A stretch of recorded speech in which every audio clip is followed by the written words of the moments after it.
Hello. Do you want to play a game?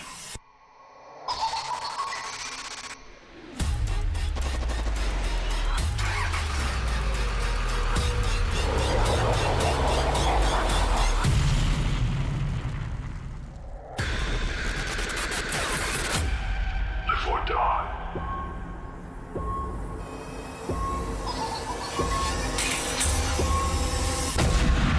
Make your choice.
Hello.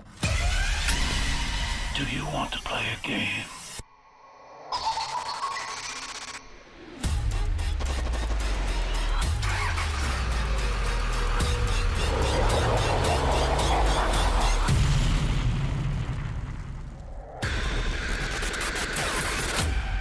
Before dawn.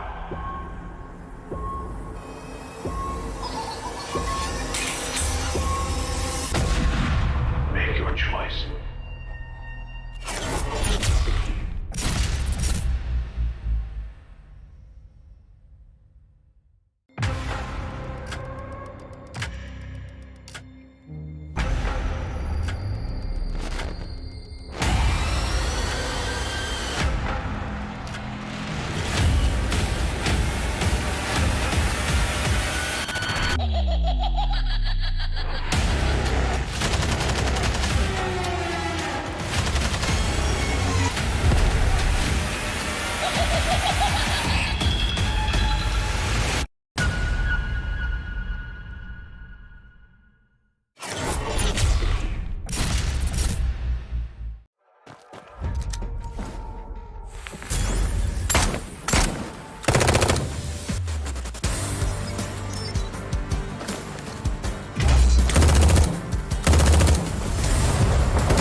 Hello.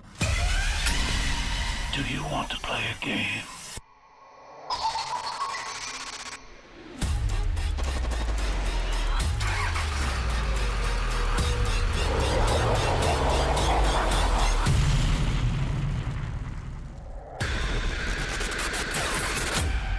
Live or die.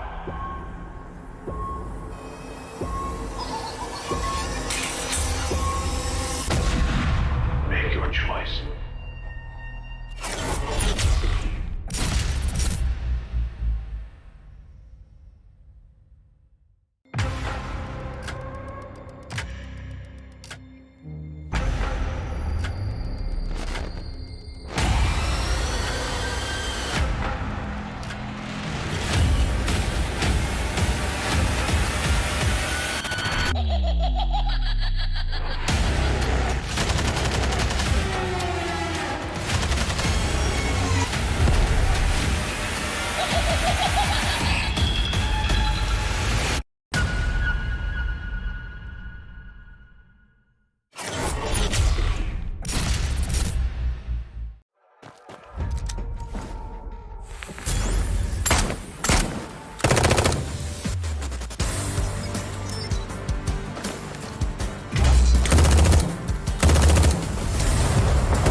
Hello. Do you want to play a game?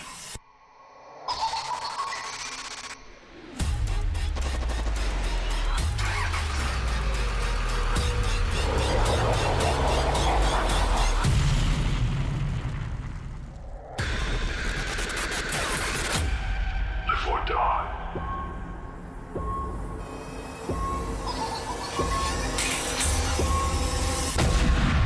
Make your choice.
to play a game?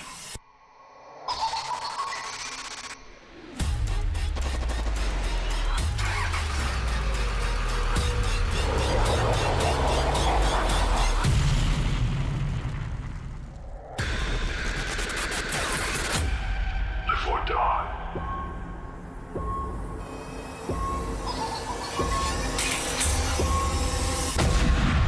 Make your choice.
Hello.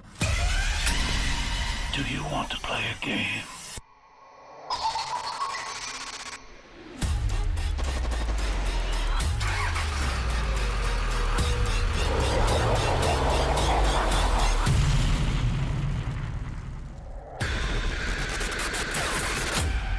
Before dawn.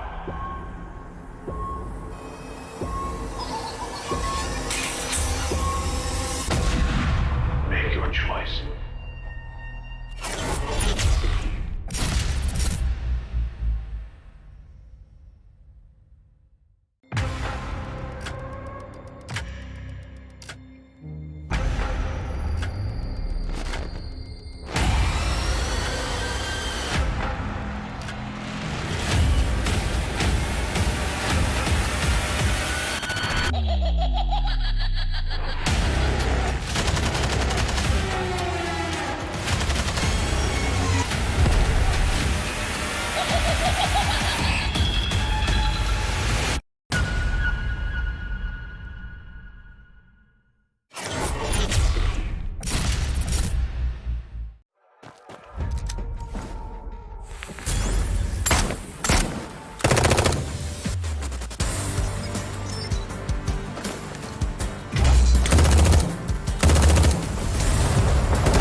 game.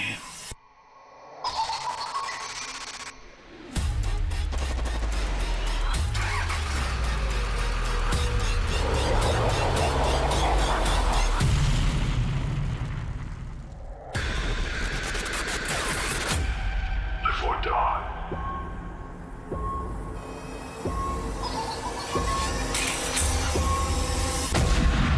Make your choice.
Ladies and gentlemen, boys and girls, welcome to the grand finals of the Plunge MYSG, brought to you by Mobile. Today, 20 teams in MYSG will battle it out in 6 back-to-back rounds to see who will reign as the kings of MYSG Battle Royale. My name's AJ, I'm the Mustachio, down here with the one and only Triple V Jericho to bring you all of today's action. Yes, hello AJ. This is going to be at the finals. We had the semis 2 days ago, and now from 40 teams, we had 2 brackets, A and B. But before, and if you guys did watch that, if you didn't catch it, we do have our highlights here for the semifinals. AJ, yeah. Let's take a look.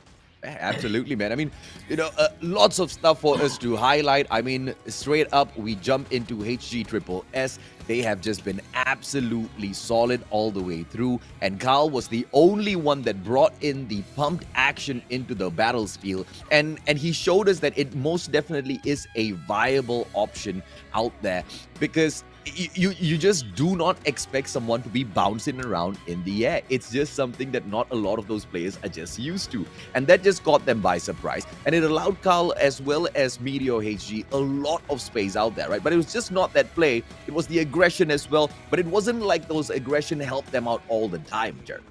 Yeah, it wasn't the best. It worked for a while, but teams managed to switch it up, managed to adjust for a while. But I mean, looking at the highlights, it was just pretty much all Triple S, Meteor HG. They were just pretty much just going all out with the mobility, with the cars, and like you pointed out, that the new skill, the pump, AJ, really doing wonders for them. Yeah, absolutely, man. And, I don't know if it will be as effective in here today, because a lot of those teams, they've already seen Carl using it. Perhaps they will be looking out for it this time round. I don't know if or not the Meteors are going to be switching things up. But even if they do not, I'm pretty sure they will be able to bring in that consistency, because little by little, this team, they are able to deliver, man. I mean, they've just been together for about 6 months now.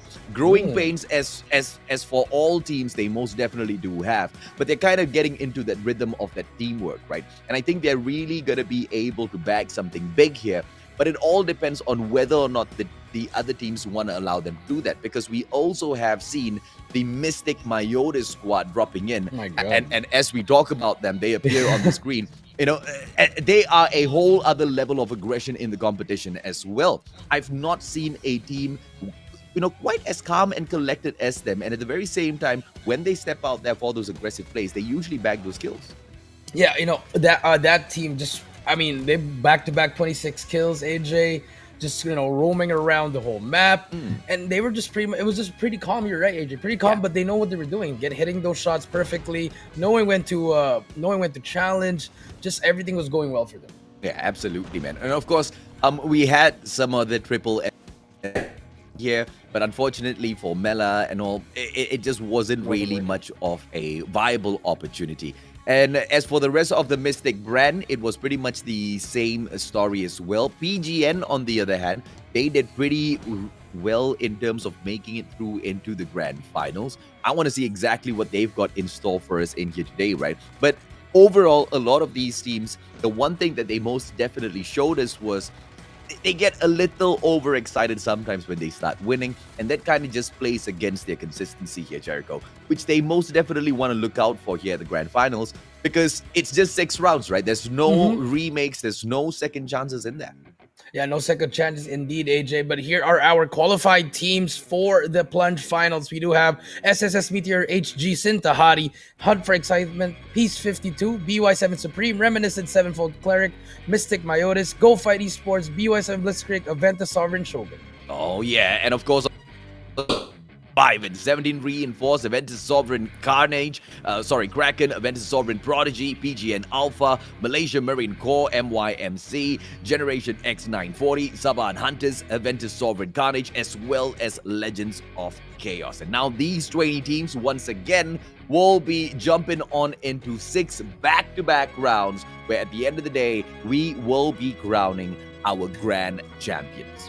Yes, that is true, AJ. And this is the tournament, the format. It's still going to be the same for everyone, guys. If you did watch that MYSG semis, it's going to be 1 point per kill. And then for placement points, we have first place for 15. Second place gets 13. Third place gets 11. Fourth place gets 9 points. Fifth place gets 7. 6 gets 5 points. 7 gets 4 points, and as well as 8, 9, and 10 gets 3 points. 11 and 12, 11 to 15, unfortunately, will get 1 point, and if you do place 16 to 20, unfortunately, you will not. Yeah, and we've seen many of those teams, Yes. unfortunately, not really bag anything at the very bottom. Even those kills weren't really enough to sandbag them. If you're not going to get aggressive, if you're not going to play for the final zone gameplay, you are going to be losing out in Call of Duty Mobile, right? Prize pool, ladies, gentlemen, boys and girls, what are they fighting for in here? 80,000 CP Wow. on the line and 2,000 US dollars. And of course, the lion's share of this, 20,000 CP, as well as that USD 800. Which one of these teams will be able to reach up at the top and grab it? We will find out. Round number 1 will be kicking off shortly. Yeah, just that price pool, just really a lot. 20,000 CP plus 800 USD. You could probably buy a lot of new cell phones or something, AJ. So it's gonna be a big one for all these teams. So, and this is the best of the best, AJ, from both Group A and Group B. Just gonna battle it out for this finals of MYSG. Well, let's take a quick look at the schedule of the day as well, ladies and gentlemen, boys and girls. It will be a running schedule, but we expect things to be wrapped up at around 10 to 11 p.m. And overall, like we've mentioned a few times already, 6 back-to-back rounds, Jericho. Yeah, 6 back-to-back rounds indeed. No breaks in between. So it's just going to be an all-out war. And I feel like, you were saying it might end at 10 or 11, but the aggression from both of these top 10 teams, we might end very early, AJ, with the amount of experience all these players have. Yeah, absolutely right. I do agree with you, but I don't want to see them over-aggress. And the one thing that I'm definitely looking forward to is the Blackout map, just keeping that pace there, right? Just slowing all of those teams down just with the sheer size of it, just keeping them away from each other. But of course, as we can see, firing range most definitely going to be a hot spot because it has 2 of those choppers in there. And in a map like this, mobility is going to be quite a lot of advantage. You will be able to bag from the get-go if you can move around freely, right? But that comes along with its own disadvantages, as we have seen within the semifinals, Jericho. Yeah, that is true. I would say the helicopter is the best option, but a lot of teams, even if they don't work together, they actually just try to shoot it down as fast as we can. And we do see drops coming through here, a lot from hydrogram as well as firing range.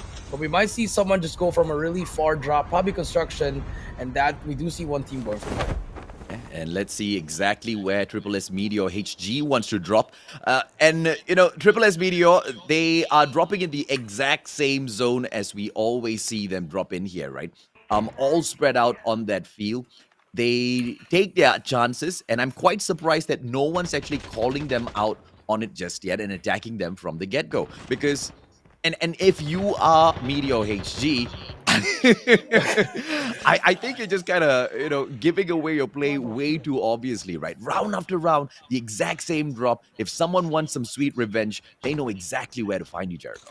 Yeah, that is true. You have to try to switch it up. But I mean, I know it's the first game here, but we on screen with BY7 actually gonna go up against Force here.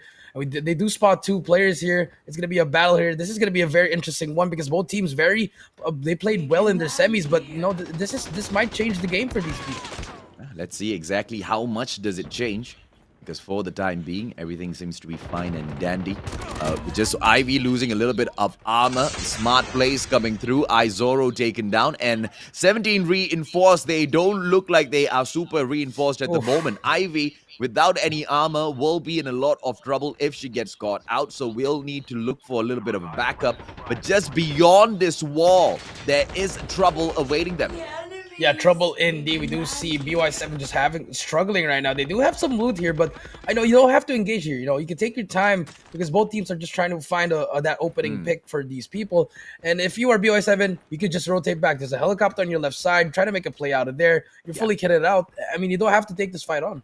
Yeah, and you can fall back to all of your classes as well, right? Let's take a look at what they have. They've got the smoke bomber, they've got the spotter in here. So all they need is 17 reinforced to kind of just make one mistake. But the spotter is not going to be super effective unless those players start getting up onto the roof, right? So at the very moment, the best player that they all can depend on will be Ariko for that smoke bomb play. The best defense that they will have to kind of fall back to. But we will be switching on over our attention, ladies, German boys and girls, to the the one and only Mystic Myotis, as they will spot the players from Aventus Sovereign Kraken. Oh, And to be able to take down Sapo, their captain, is something that will put a lot of advantage on the side of Mystic. But with Diablo getting knocked down by Captain Sapo, this looks like it's going to be trouble for the boys from the side of Mystic, Jericho. yeah, that's actually a mistake here, but Hawk trying to take out one player as well. It's going to be 3v4. You know, Aventus, they do have that man advantage, but Hawk has that higher ground, AJ, so he has that advantage. But, you know, they were struggling right now, but here comes the double push coming through, and Hawk, they're going to shoot one down. That's going to be the trade. 3v3 now, and now Mystic just picking off from where they're left from that semis. I don't really agree with the finisher by Hawk there, but Spectre shuts down Azentho, and they need yet another Spectre. Backs away, Azentho taken out of the equation. Sapo, on the other hand, drops and eliminates Uzi from the equation, and Spectre catches Captain Sapo, and MYSG Kraken with that takedown. Might their play have been broken out already, ladies and gentlemen? We still have D, goes in with the drop shot, shuts down Hawk, and now it's just going to be Spectre going up against D. A one-on-one situation, comes out with a smoke bomb, and D gets caught from the back. Smart plays, mechanical supremacy, slides away and buys himself a little bit more time. And Spectre, on the other hand, will be able to scan all of the other team members right back in here and gatekeep D. He's not going to be able to save the rest of his team members. Yeah, that's a very smart play, but both teams, they can actually lose the game. But he spots D here, Spectre fully armored up, and D, I think he's gonna force this issue. He pops his skill here, AJ, and here we go. 39 seconds before his teammates alive. D will try to get those dog tags, and D with active camo will get spotted. D try to make his life here, but he's gonna shoot him down. Spectre, he should have just challenged. D on a 1v1 right here. Regen is coming through, and this is gonna be a very, very huge gunfight. 25 seconds before Mystic's teammates come out. D still has to pick up those dog tags, and Lesio's gonna win this gunfight. One grenade can make the difference, but it's the smoke bomb that comes out from Spectre. One mistake, because he moves out before the smoke bomb takes effect, ladies and gentlemen, boys and girls. And D, he just bags it. Why? Because a little bit smarter, he pops his grenade first. BY7, on the other hand, they will see a 17 reinforced right in front of them, and this battle will continue. They gatekeep each and every single one of them, but a vehicle has been spotted by their opponents, and the chopper gets blown away as well, and it looks like they're not gonna be able to bag 17 reinforced that easily. Yeah, they didn't. The helicopter is doing wonders, but it's actually a person right above them, Smile. You know, BY7, 4 players. Smile's gonna be in a lot of trouble right here. But I feel like he's trying to scout it out, trying to trap them inside this building. I like it coming in from Force, you know. But if you're a BY7, just hold it down.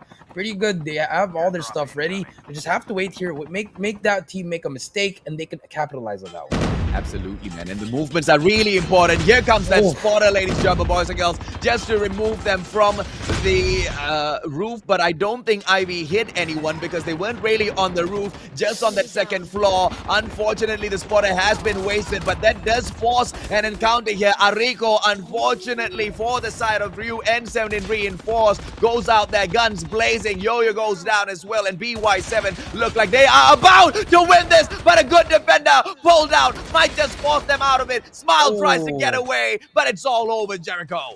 Just a little bit too much, you know. I like the play coming through, but they were just challenging one by one, and there's actually a team above them. But they are going to go for it. Here comes the third party. This is going to be it. Can BY7 make this comeback, or will the other team go for this one here? Kasintahati, they're going to make this push. AJ and BY7, they need to help each other here. Hati Teddy drops Ariko, takes him out of the equation immediately, turned into a dog tag, which makes it easier for BY7. A quick in and out! Mizu drops Nexus out of Chintahati, takes one right back. Espada on the ground, Teddy fires back. Limbo taken out of the equation. Ivy still standing. Armor is out of the equation, but Ivy, for some reason whatsoever, managing to get out of there. Spotter called out, and this is the getaway from BY7. Smart plays coming through from Ivy. Wow, I mean, if you are Sintahati, you just gave them a helicopter. Not the best option, but I mean, you managed to take out 2. They're gonna try to go for that dog tag, but the flight revivals are come through now, and now we do see the circle closing in here. But Sintahati did the damage. They got those 2 kills, and can they get more? Now, I mean, this is going to be a GG, right? Because they just brought the chopper outside. and they're waiting for Cinta Hati to back away. Which they're But not. you can see the chopper on the map. So Cinta Hati will know BY7 is just beyond the hill. They're not really hiding from anyone right now. I mean, yeah, but they can just rotate around already if you were BY7.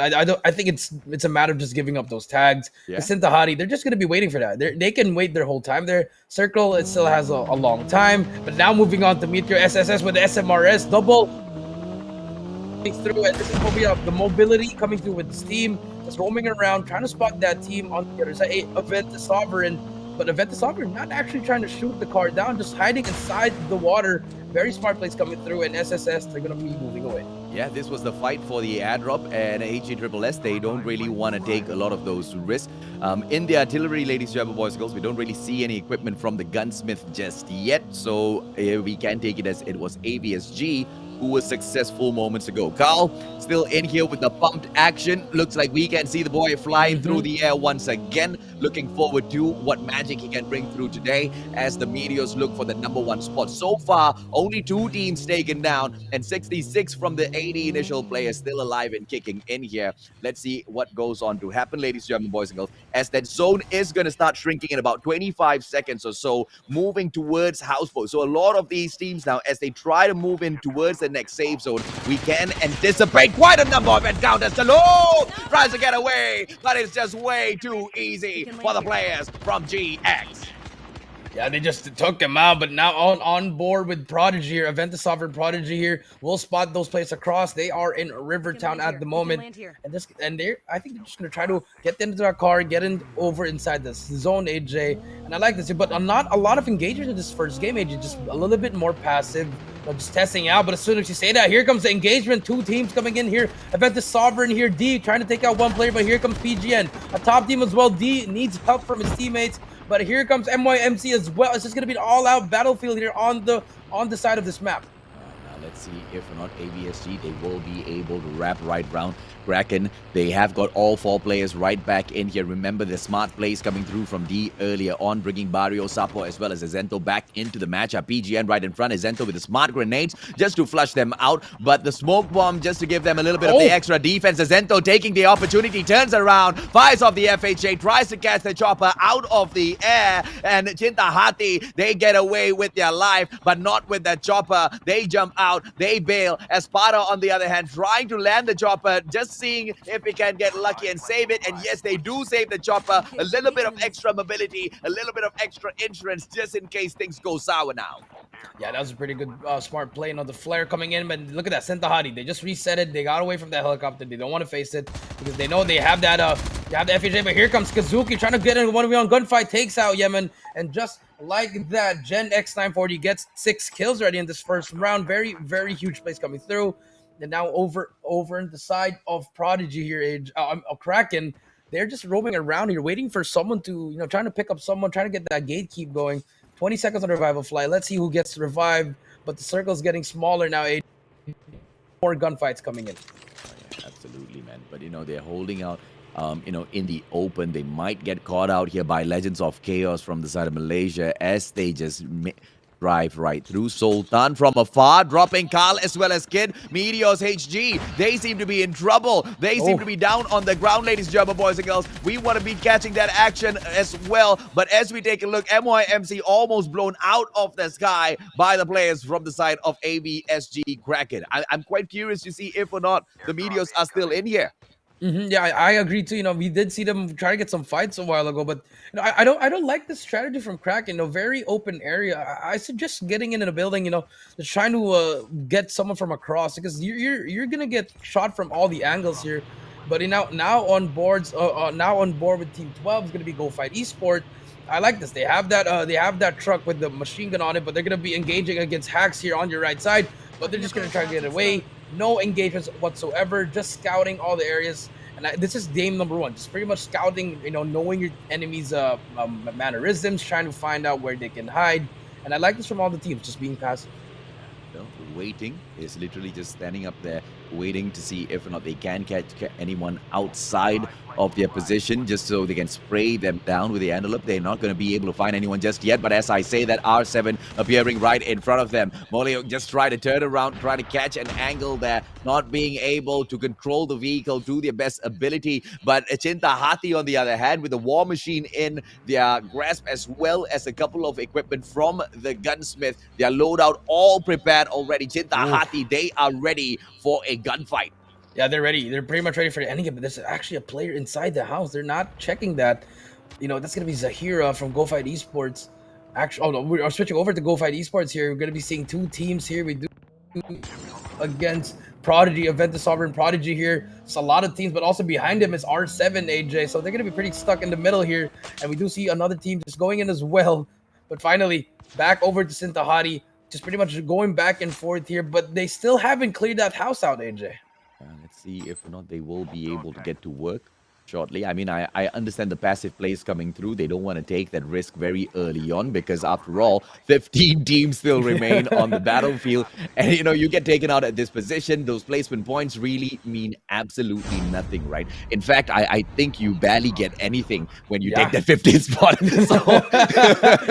So we understand. I mean, you can get a point, 1 point. I mean, not the best, but at least you won't get 0. But here we do see Sintahati. They're going to be engaging, actually, right behind them. PG and Alpha, they're going to get that upper ground. And this is what I'm saying. You're not in a good spot if you are Sintahati. You're in the middle of a slope, and there's going to be another team in front of you. It's going to be Legend of Chaos.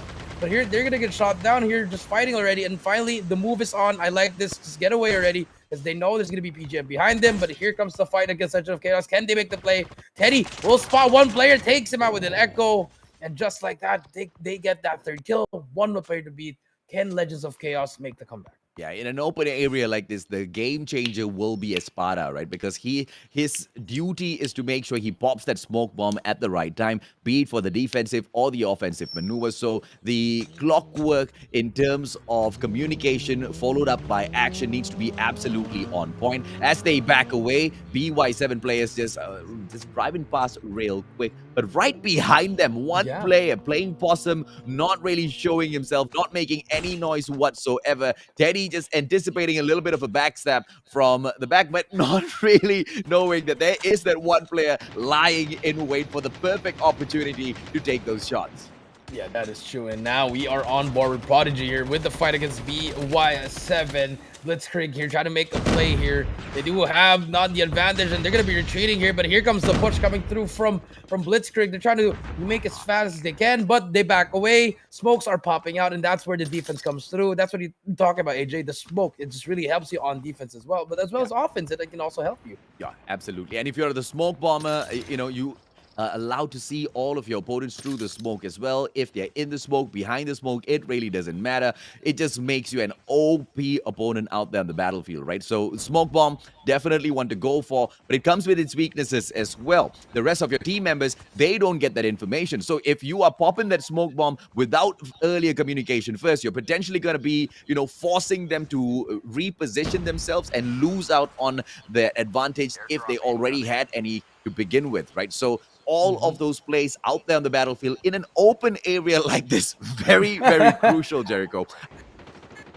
The building, it's a totally different story, right? You pop the smoke accidentally, many rooms, windows to jump in and out of, and HE Triple S not having a great time here. Kid gets taken down, and D, for the side of AVSG, they are having the time of their life. Kraken, you know, they will be able to find a few more kills after getting taken down early on. Let's see if they can find a few more and bag the win as well.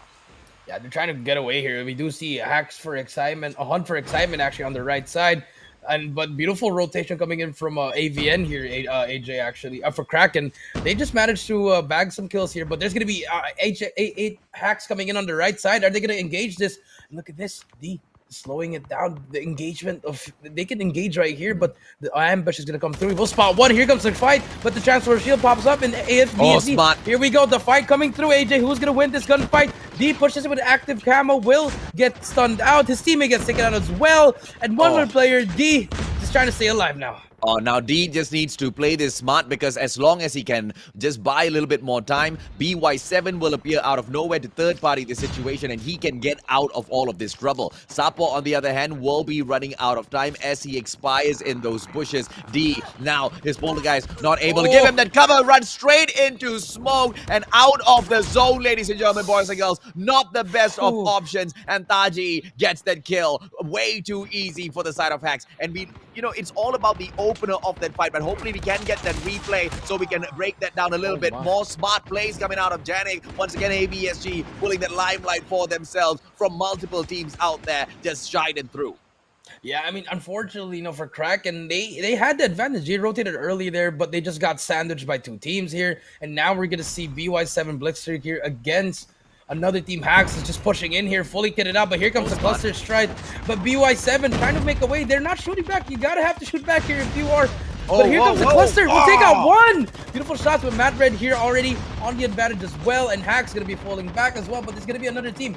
R7 on the map as well, AJ. Just waiting for someone who can get taken out there, stealing some kills here. But this is it. This is the war that we were talking about. Once we see this, here comes another car. HG also just playing for placement points. But Hacks here down as well. BY7 goes down as well. Everything's going. This is getting crazier now, AJ. Yeah, absolutely, man. Carl's just driving around, grabbing, trying to grab kills for himself at the very least, but unfortunately, drives straight into a tree and meets his death in the hands of K. And BY7, how did they overcome the absolute force of their opponents? Very simple, ladies and gentlemen, boys and girls. The smart play coming through from out with the spotter just to open up things against Hacks, and that was the downfall of Hacks already, right? And now they have got their eyes set on to R7 as well. BY7, they have been in the scene for a long time, and now they bring in all of that experience out. Is he going to be able to slay with the spotter once again? R7 smooth on the slide. IAM gets caught from the back, and Rio with the slay as well. And BY7 is on fire. Definitely on fire. Still have a full squad here. They're going to see AVSG on the right side. We'll spot one player, and they have the advantage here. They pretty much can just hold it down and wait for the enemies, or they can actually just challenge together. But Sintahadi still on the other side. Two more players there. This should be a game for BY7 Supreme, AJ. Oh, absolutely, man. I'm just so proud of all of these teams stepping it out there.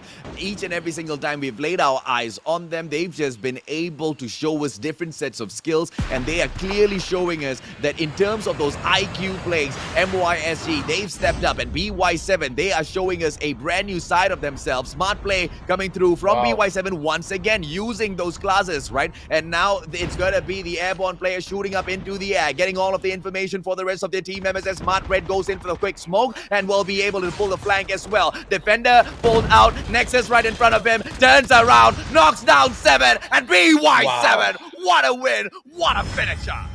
Yeah, just fully teamed out. They pretty much got that 10 kills plus 15 points. That's gonna be 25.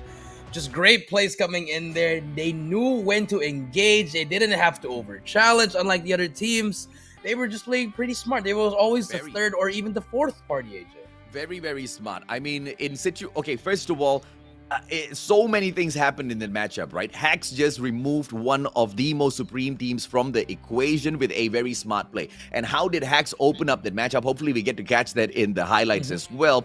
They already saw the footsteps on that mini-map, and they knew their opponents were right in front of them. But instead of just taking their attack straight on, they just inch up little by little, and they push two players mainly forward, right? They pushed their Trap Master and they pushed their Defender. And what all of the Trap Master was doing was continuously just throwing out one by one all of those traps in front of them. And the Defender was inching forward just to see the moment he spots a player to go in there for the pop and blind them, right? And in a team that took it so tactically, still beaten to the ground by BY7, all because it was done with the smart plays with the spotter, man. He went down there, took down, I believe, KW with the spotter, and that's when things just started breaking down for the side of Hacks.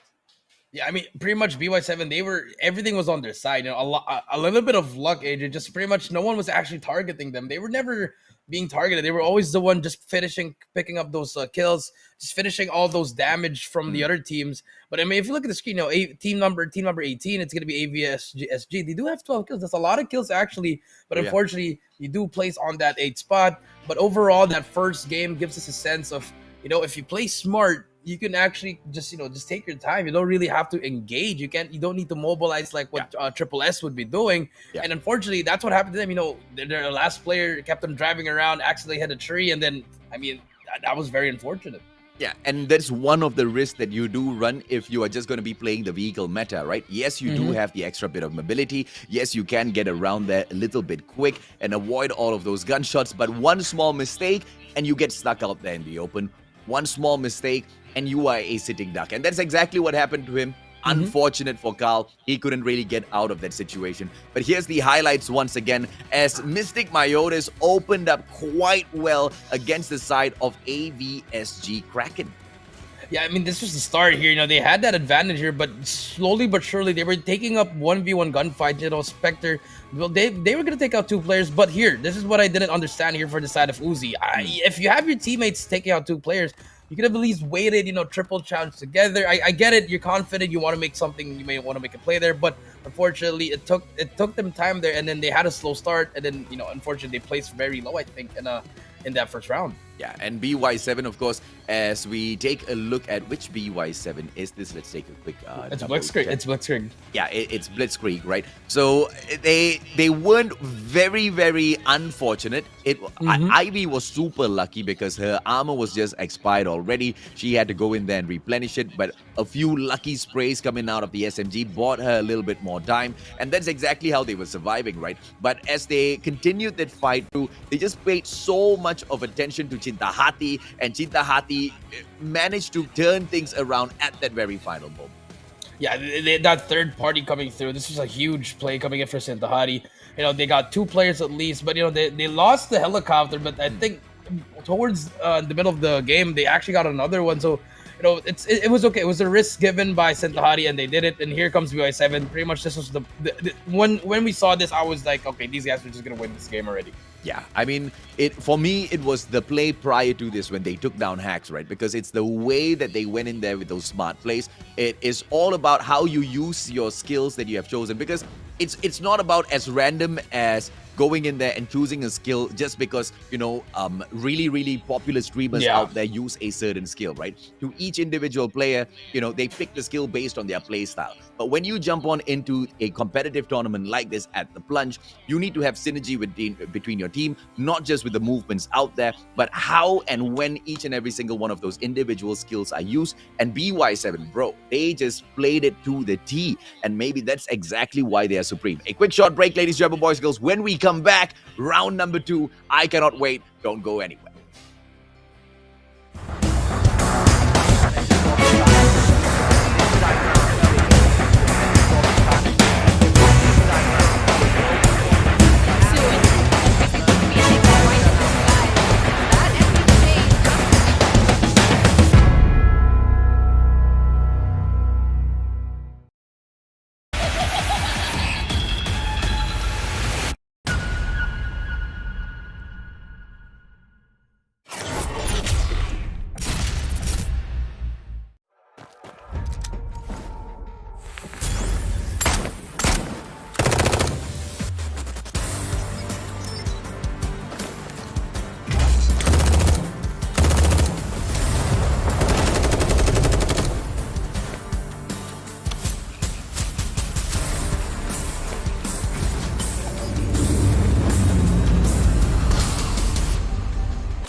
Hello. Do you want to play a game?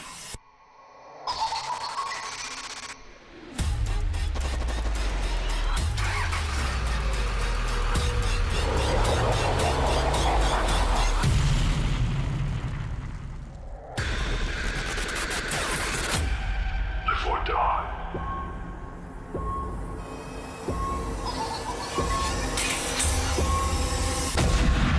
Make your choice.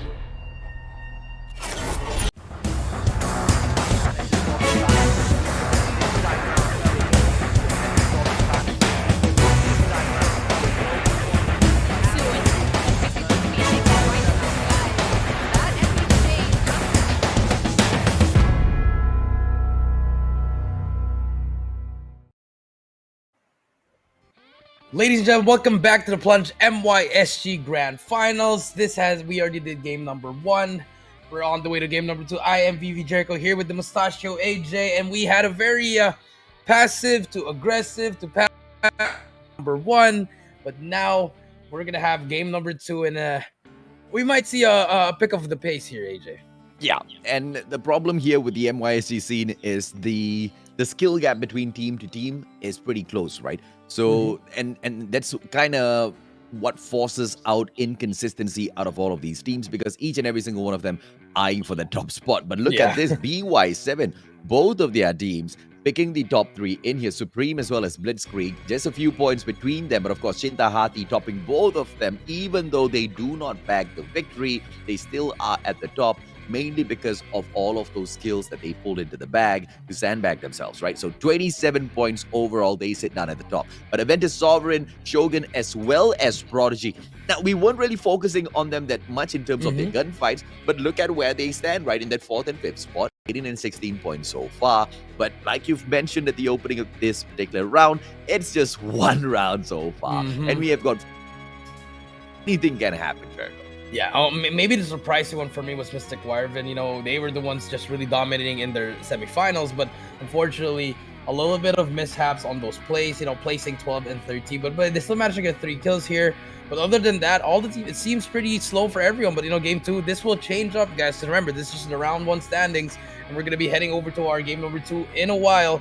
But so far, Sintahari, I like what I've been seeing for them. If they keep up the same pace, they can just you know, take away this whole tournament, AJ. Absolutely, no doubt whatsoever. Consistency is key in terms of how they play all of their skills, their classes when they go in there for the picks, how they handle each and every single one of their gunfights. You know, they all have to come together in perfect unity, right? And each and every single one of these teams, as they battle it out for the top on a map that, you know, they're not super duper used to just yet, it forces them to go into a passive mode, which I kind of like, because versus isolated, which is just super duper fast paced from the get-go, with the distance between each and every single one of those compound, you move out of one area, you're almost surely going to get caught in a gunfight, right? But in Blackout, it's a totally different scenario. You can see those teams kind of cruising along the roads, driving around for quite a while before they do come across a team. And this is something that all of those teams kind of need to take advantage of, Jericho. Yeah, you know, the big map, like you said, AJ, just take advantage of it. You know, get as much as loot as you can. You know, maybe in the first couple of minutes, you could try to loot it up, and then if you do find an enemy, you know, plan out your attack. You can use the environment to your advantage. It's such a big map, AJ. You know, you could use a card to bait one of your teammates, and then you come out of there, or maybe even hide in some of those buildings and just, you know, prepare an ambush. So there has to be a lot of they have to do a lot of plays here. You know, don't just go in there and just go guns blazing. You know, take your time. Yeah, and if you do want to go with that strat, perhaps do it in the final zone. Perhaps do it when, you know, there are 2 final zones in here. You don't really have a choice. If you don't step out, if you don't get aggressive, you're probably going to lose your lives anyway. Then take risks like that, right? Because it's unfortunately a map that is as huge as that, and you take those early fights, it really doesn't matter. Even if you are a team as dominant as Mystic Wyvern, you are going to get taken out, and you're probably going to be sitting down at the 13th, 14th spot, not going to be moving up a lot because of those early mistakes, right? But, you know, a team like BY7, I do agree with you to a certain degree that there was a certain level of luck involved in their run towards the final zone as well, right? They were granted the perfect opportunity of being the third party, you know, one too many times, and they were always just one step behind in a good way. But I don't know if that luck will continue to run into map number 2. Let's see exactly how that goes for them. Yeah, you know, we're gonna see a lot more teams playing that kind of role. You know, being that third party, being less aggressive. You know, engaging when they're both weak, when they're, you know, regenerating or probably reviving someone. And I did see a lot of cluster strikes actually just coming into the scene, just very very helpful. You know, I remember one of the gunfights there, Aventus versus Hacks. And when Hacks had the upper hand with the upper ground, the cluster strike came in there, took out 2 players. And it just, you know, set ablaze there. But that's when the third party can come in there. You can clean up both teams there. So maybe a little bit of the mind games there. But we have to see, you know, how the circle's gonna close. You know, a lot of things come through in this BR, guys. So, you know, it's very very competitive. Yeah, and this, I mean, and you speaking about that reminds me of another thing, right? How do we go in there for those rotations? Because this being a huge map, you've got so much of space between compounds, and you get stuck out in the open pretty often. Yes, you can use the terrain to your advantage to a certain degree, but it's not going to guarantee you that perfect defense all the time, right? And we've seen many situations where, just like you mentioned, Jericho, the spotter comes out there for the pop. It is the game changer, because out in the open, what can you do? You may have a little bit of mobility on your side. You may be a little bit lucky, or, I mean, goodness knows, maybe you've got a snowboard on yourself or something that you can use to get out of that sticky situation in, you know, a snap of a finger. But not all of your players might be that lucky, right? All that needs to go wrong is you drop one player out in the open. You've got to now play that tag back, because you can't afford getting into that final zone in the grand finals of MYSG and expect to be able to do much with 1 or 2 men down. So a lot of these decisions kind of make or break these games. So I'm very curious to see who are the teams that continue to take this aggressively, and who are those that take 2 steps back, 3 steps back, and play a more passive approach in towards that final circle, Jericho. I feel like if someone wants to play passive, I feel like Sentahari could probably do that. You know, they pretty much sealed their first round. I know it's just the first round, but they could play it a little bit slower, try to get at least like 10 to 12 kills, and then after that, they could just slow it down, play for that placement points. Yeah. But if you're like the Mystic Wyverns or the R7 boys, you guys have to keep on pushing up. You gotta get those kills. You're really gonna be really aggressive. Yeah. And that's where Sentahari can, just take a chill. They can just chill down. Yeah, and I think that's exactly what I want to see Mystic Wyvern do as well. It's too aggressive for me, right? I want Mystic Wyvern to take not 2, not 3, 10 steps back and really play the final zone, because this is the kind of team that really has the potential to be the champions of the Plunge MYSG, and also have the perfect opportunity to show that all you need to do is just dream, put in the right amount of work, put in the right amount of strategy, and you will be able to back it. They've got the mechanical capabilities. It's just that the strategy and the approach into the game, this is a little bit too risky. Similar to what we also saw the Meteors HG kind of pull off. Remember that attack that they were going after? I forgot who they were going in for the chase, but it didn't really end up very well for them. So aggression like that, not super healthy. Yeah, not very healthy indeed. But here we go, round number 2, AJ, and now we do see the plane going through the side of Frackling Tower and a houseboat, and we do see teams are gonna go for it. But we do see Turbine actually, AJ, being a very, very early drop there. 2 teams that are gonna be 17 Reinforce and a BY7 Blitzkrieg, but all the other teams are gonna be Asylum, Hydrojam, Estate. So everyone's gonna be spread out, but we do have engagements in Factory and at Turbine. Yeah, let's see which particular engagement our dear observers would like to jump onto first, because it most definitely will be those choppers that will be highly contended in any one of those places where we can see those 2 teams dropping in, right? Cintahati Teddy dropping Kimiya J very early on with the Echo, and that's the perfect kind of weapon that you want to have on your the CQCs, and now Mercedes dropped as well by 7. Nexus in for the backup. It's gonna be Shy and YT in front. Nexus manages to get him with the Cordite, and it just looks like Cintahati. They want to back each and every single one of these kills, and they do exactly that.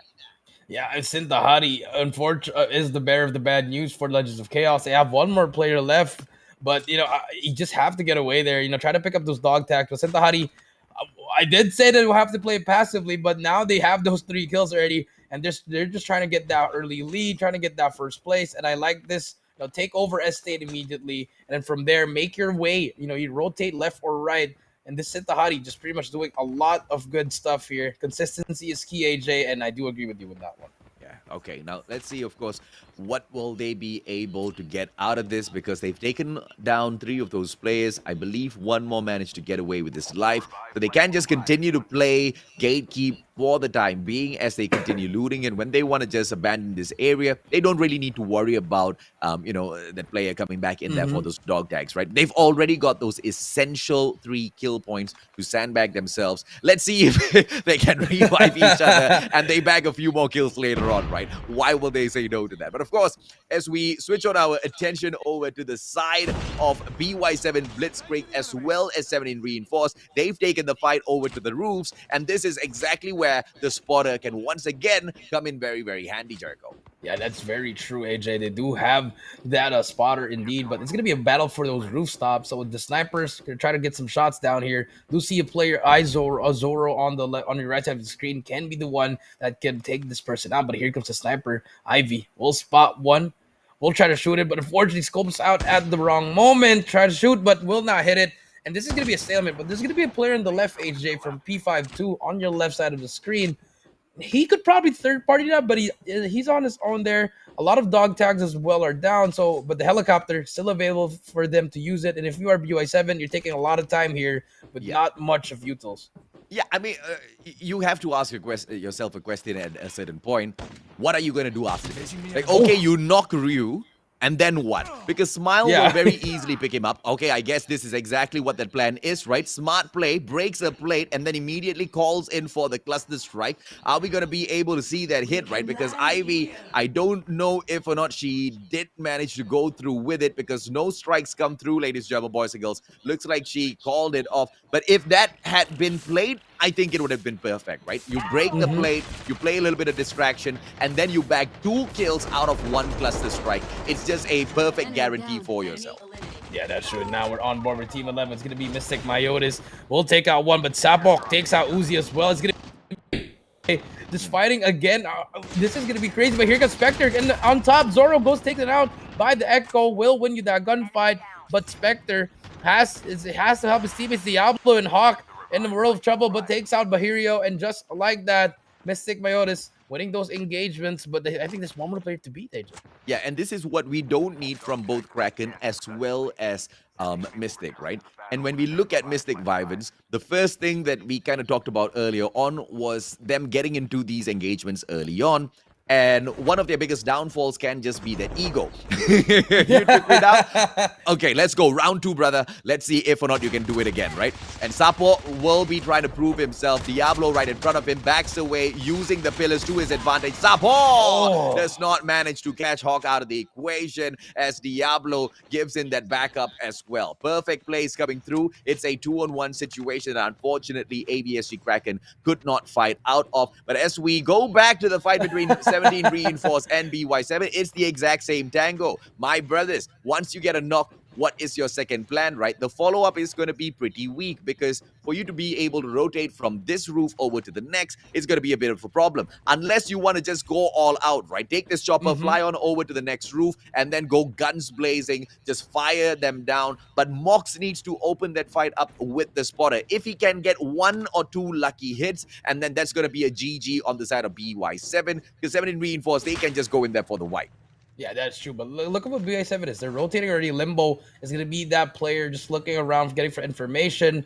But, you know, if you're forced, you already have that chopper. Might as well just go for it. You know, I mean, what's there to lose at this early of the game? You know, both of you guys are trying to get some kills here. And if you're going to play this passively, you're not going to climb up on the leaderboard, AJ. You're just taking so much time here. You know, maybe bring up the pace a little bit faster here because, I mean, nobody left, AJ. But it's okay because 17 Reinforced, I like this, right? You play it passive, you get into the final zone, you do you. As long as they don't drop those early, kills, giving away early points to those opponents. As long as they don't really, use up all of their very, very important artilleries. Drop a cup, become a dog tag. When you become a dog tag and then the rest of your team has to abandon you, yes, you lose a lot of time, but there's another thing that you also lose. You lose all of those precious resources that you've already looted up from the early game. And that's going to be very painful, man, because the current meta of Call of Duty Mobile, you come back in, okay, not just this current meta, any meta, you come back in there from the revive flight. My friend, you are still a sitting duck. You are not going to be able to get back most of your equipment, and you have to start from bottom, and you will be a burden to your team unless your team can, really save you, secure your site, give you back your exact same loot box. But once finals of the Plunge MYSG, not going to be easy to pull stuff off like that. Yep, I do agree with you that one, AJ. You know, just really, really passive here. Like, I mean, like for this one, Go Fight Esports, they already have a side here, but we do all on board now with team number 7. It's going to be Hacks here. They are going to be going up against Mystic Wyvern here, I think, if I'm not mistaken. They're going to be in that house, but Hacks not in the best position here, but they do have those gas grenades coming in here. Shots are going down. And now Hacks on your screen as well will spot the Mystic players. Sell up and Rogue on top while Dream and Gape are below and Say all alone on top as well. But this is where the skills are going to come through, AJ. Is anyone going to drop some smokes here, or are you just going to see a fight on the guns? Vyvern right in front. Just trying to keep Gentlemen all back. Calls in the cluster. Smart play from Mahadi, but unfortunately will not be able to bag anyone at all. And a quick smoke out on that airdrop will allow him to go in there for those quick picks, whilst each and every one of those players from the side of Mystic are a little bit preoccupied. KW stepping on fourth with the pressure plays, and he better not make a mistake. Madi comes through with that backup as well. Taji is on point, just keeping all of these players inside of the house. But where is the utility? Where are all of those tacticals, right? You need to rein in with a couple of cluster grenades as well as grenade if you want to be able to flush them out of their position.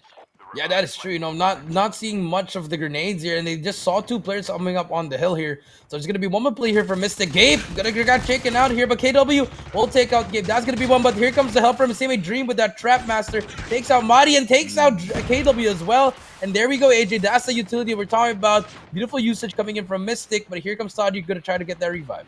Yeah, and just one unfortunate mistake made by the side of Oh! Hacks, and they pay such a huge price. Now, question is, can he survive and get out of this situation as Dream shuts down Taji? Say needs to be able to bring in all of those dog tags back into play. Dream catches him off and shuts him down with the assistance Wow. of Chalup. And here's the problem, right? Hacks, they did not flush out their opponents from that building. Instead, they just took that aggressive play in, and you just can't do that, man. Whatever that happened was exactly what could have happened. The best defense set up by the opponents, traps all the way at the bottom of the stairs. If you over-aggress, we will be able to recover, and they just didn't need to do anything. They just needed to wait for Hacks to step in, and it was just way too easy of a defense. Chintahati, on the other hand, shutting down Spectre from the side of Mystic, and Myotis, they are having a tough time with this fight. Yeah, very, very tough time. Uzi, last player alive, will run away, but there's going to be a team right behind him. It's going to be BY7 Supreme. This is going to be a good fight here, too. The top three teams from that last game about to fight it out, but Chintahati just on fire at the moment. Will upgrade AJ. They'll get that upgrade. Teddy will pick it up as well. That's going to be a huge play for them. But Chintahati fully kitted out. All they have to do is pretty much wait up, get that ambush, but BY7 is being very, very passive. A prioritization from Chintahati. Look at how many players go in there for the upgrade when they know that there's danger looming. Only their Trap Master goes in there for the push. As for the rest of the players, is it super detrimental if you don't upgrade your chip terminal? It's not, because you still can use your skills. It's just that the cooldowns as well as the efficacy of those skills are slightly less powerful, right? But you really, really want your Trap Master to be upgraded, because, it just gives you that battle advantage out there on the field, especially when it comes to Blackout, because you've got so much of these open fields where you can just hide all of those traps in the hidden grass. And that's it, man. GG, if you get stormed upon, you get to take down your opponents out in the open without having to hide it, by the stairs or inside of buildings like what we saw earlier, Jericho. That is true. And now we do see Chintahati chasing the fight on PGN, but they do have those cars. Mobility will get away, but I feel like Uzi, they can just try to find on that house. Can Uzi get away just hiding in there? I feel like Chintahati, I think they know Uzi somewhere here. But no information yet, but they're gonna be just roaming around here. 6 kills into their name, and Uzi, he has to get out of there. The gatekeeper's gonna come through, or unless he manages to kill all the Chintahati members, but most likely Chintahati would probably get that kill. Yeah, in Call of Duty Mobile Battle Royale right now, no way, right? If this was in the past, a 3 versus 1, very, very viable. It's just that the players are so much more durable out there on the battlefield, and you do not know which one of your opponent has got that kinetic armor overcharger, right? 200 technical HP on top of your regular health in there for the defense, and then you multiply that by 3 or 4. You can't really take that, handicapped approach in the current meta. You can try to take a risk, but, you really play your luck. Not in the finals, man. I mean, I agree with you. You shouldn't do that on the finals indeed, but on board with Mystic Wyvern here, gonna be able to get that that emergency box here, AJ. And those are gonna be some guns. They can get their own loadout here, AJ, with their own attachments. Now, Mystic here will find P52 actually. Setup will try to spot it, getting those wall bangs. No hit markers yet, but P52 actually, AJ, surprisingly very quiet in this first 2 games. Yeah, Mystic Vyvern, look at them, right? P52, if they want to remain quiet, I understand why. They want to just over-aggress later on. It's okay as long as they remain passive, right? One of the very... P52 is the rare mythical team of Malaysia, right? I'm just going to leave it at that. I'm not going to say anything else. PGN, what a takedown. BY7 snuffed out in the nick of time right in front of them. And that was just a little bit too fast. But anyway, going back to what I was saying, ladies, German boys and girls, as the teams play this super passively, yes, it's a great opportunity to kind of go in there with the loots, but you need to set up your defenses early for the safe zone as well, right? Your passive play needs to be followed up with some sort of preemptive decision to go into that final zone early, set up your compound, and then just play all of your bets on Lady Luck. that you potentially might get that very, very final zone on your side, and you don't really need to rotate that much. Because if you've already decked yourself out from all of your loadouts from the gunsmith, and you've already hit a couple of green airdrops as well, you will be able to have all of the legendary mods, just like what PGN has got on their sites here. And it just gives you that extra ability for those kills in that final zone, right? Yeah, that's true, AJ. Now we do see PGN with that sniper. They do have Supreme actually, AJ. So they're gonna be placing 12 plays, but now on board with Mystic here. K4, it's gonna be Mystic Myotis here. Finally, slowly turning things around with 4 kills after take out Hacks, AJ. But you know, Hawk here just trying to get some information. They will be nearing up on their brothers, Mystic Wyvern as well. But Uzi still alive here, just pretty much just getting information, but they're pretty much stuck here. They're not near each other. They have to try to sort of just regroup, try to get Diablo's dog tag, but that's going to be very, very hard to do. Yeah, and it looks like Hawk just came back in here through the revive flight, just like what we were talking about earlier. Not the best of places to be, man. You really get handicapped. You are a burden to your team after that. And although Hawk is an amazing player, that's the kind of unfortunate situations you will get involved in if you go in there for that early aggression, right? And that's definitely something that I want to see Mystic Myotis play out of. I want to see them play those passive plays because, once again, they are a super duper huge promising team coming out of Malaysia, and I want to see them reach up to the top. Now, Chaloop, from afar, 2 guns out of the gunsmith. Oh, Lord. Look at those back-to-back shots come through, and I believe we can't really see those attachments of the mods from the side of Chaloop. I thought he had his M21 all decked out with the triple golden mod. Yeah, I thought so too, but it just was really good. Rogue comes in here for the trade. Transfer shield pops out. Sultan trying to do anything. Last player to beat, and that's going to be all Mystic Wyvern here. Just now they're showing up, AJ. This is the Mystic Wyvern that we were accustomed to, AJ. And now 9 kills into their name. Still a lot of players to kill here. But if you're a Mystic Wyvern, you gotta slow things down. Circle's getting a little bit closer now. So a little bit, you gotta hide inside now, AJ. Because remember, such an open map. Yeah, Rogue is lucky with the find on the snowboard. Not that, not that popular or not that available as you go out there for those loots. I do not understand what was Shy and Whitey doing, right? Luffy just lights that chopper up very, very... I mean, the chopper was already on fire, man. Why would he jump into it? They were probably trying to put the fire away. They're probably repairing it or something, but ended up killing his own teammate, as you can read it on your screen. But on board with Legends of Chaos, not really doing much here, but they're going to be up against letter H. It's going to be a piece P52, and now Najib, AJ, just making plays there. But now Legends of Chaos all spread it out now. Now, Mercedes, let's see if or not he will be able to bag a couple of kills for himself. MX9 in hand.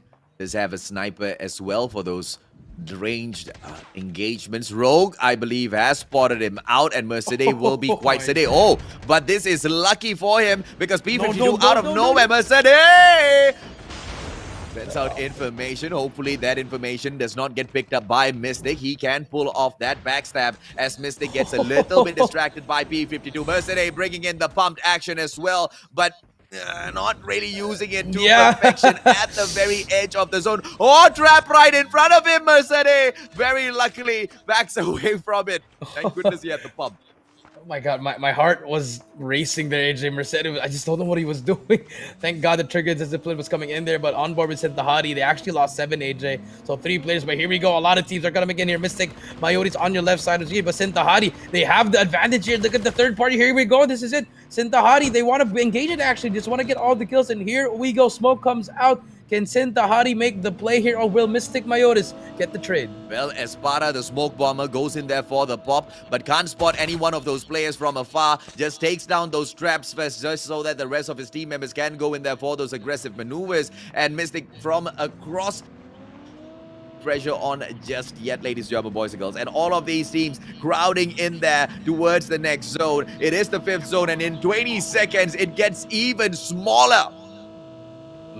And smaller indeed. And didn't Sintahadi spot it on the one player on the left? But here comes the FHJ trying to take out AVSG, but just running around, just driving around, playing for that placement points. Here we go, gunfights ensuing. PG Red Hole versus LQ, trying to make the play here, but Sintahadi with the third party takes out Red Hole. Gonna be trying to take out one more player. 4 more teams left. AJ Sintahari with 11 kills, but Mystic Myotis still alive.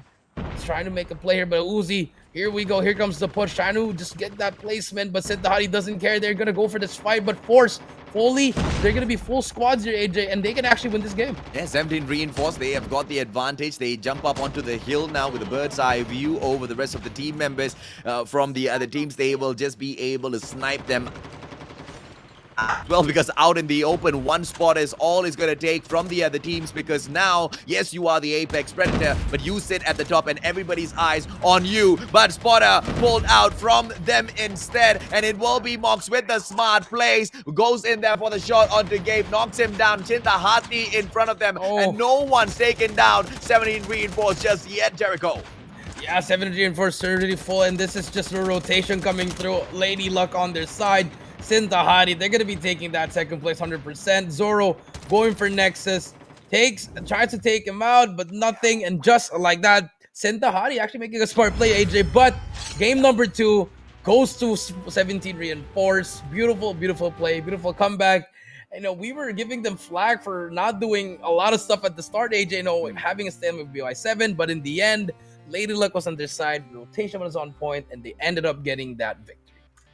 Exactly what we were talking about, bro, because, you know, the moment where they didn't over-aggress, didn't really go in there for the push. Remember what I said, on a map like Blackout, you want to have the mobility, they got the chopper. You want to have that passive plays at the early stages, they had that gotten as well. And you want to get aggressive in that final circle, exactly what 17 Reinforced did. And of course, they had to take a couple of fights on the way into the circle as well, as they try to hit those airdrops and all. And those are absolutely acceptable, right? Because those are the kind of fights that are most definitely worth taking, because not only is it do or die, if you are able to bag it, you potentially put yourself in the top 5 to 10% of the teams that are viable to move into that final zone, right? So perfect plays coming out of 17 Reinforced overall in terms of gun skills, fights, as well as the strategy from the get-go, but they are not the ones that bag the most number of kills. Yes, they do end this up with the 14 kill in total. Sintahari picking up that second spot with a total of 12 kills, and you have got Mystic Myotis in the third spot.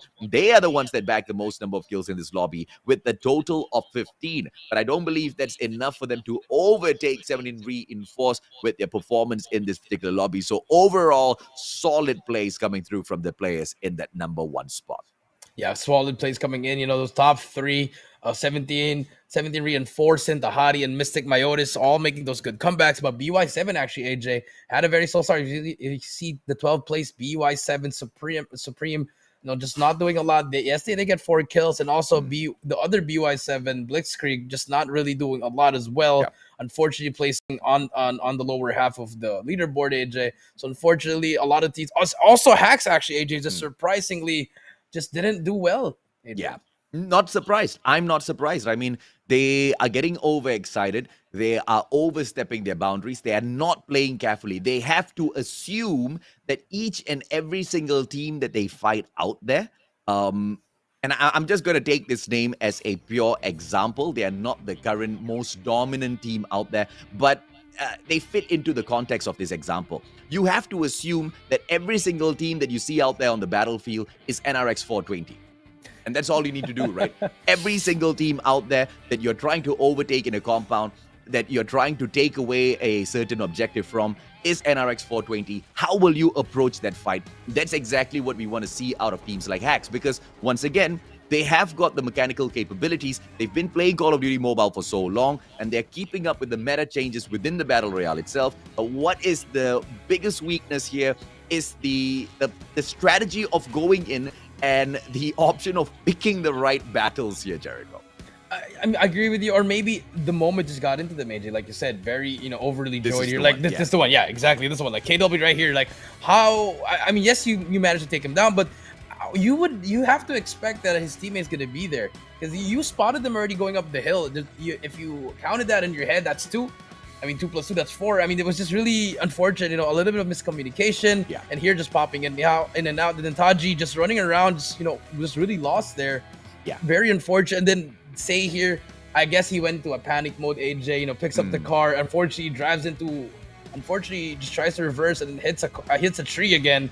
And then, you know, that's pretty much the end of it. It was very, very bad plays, AJ. But here, Mystic Myotis making good comebacks here. Takes out AVSG here. Just smart plays overall from them.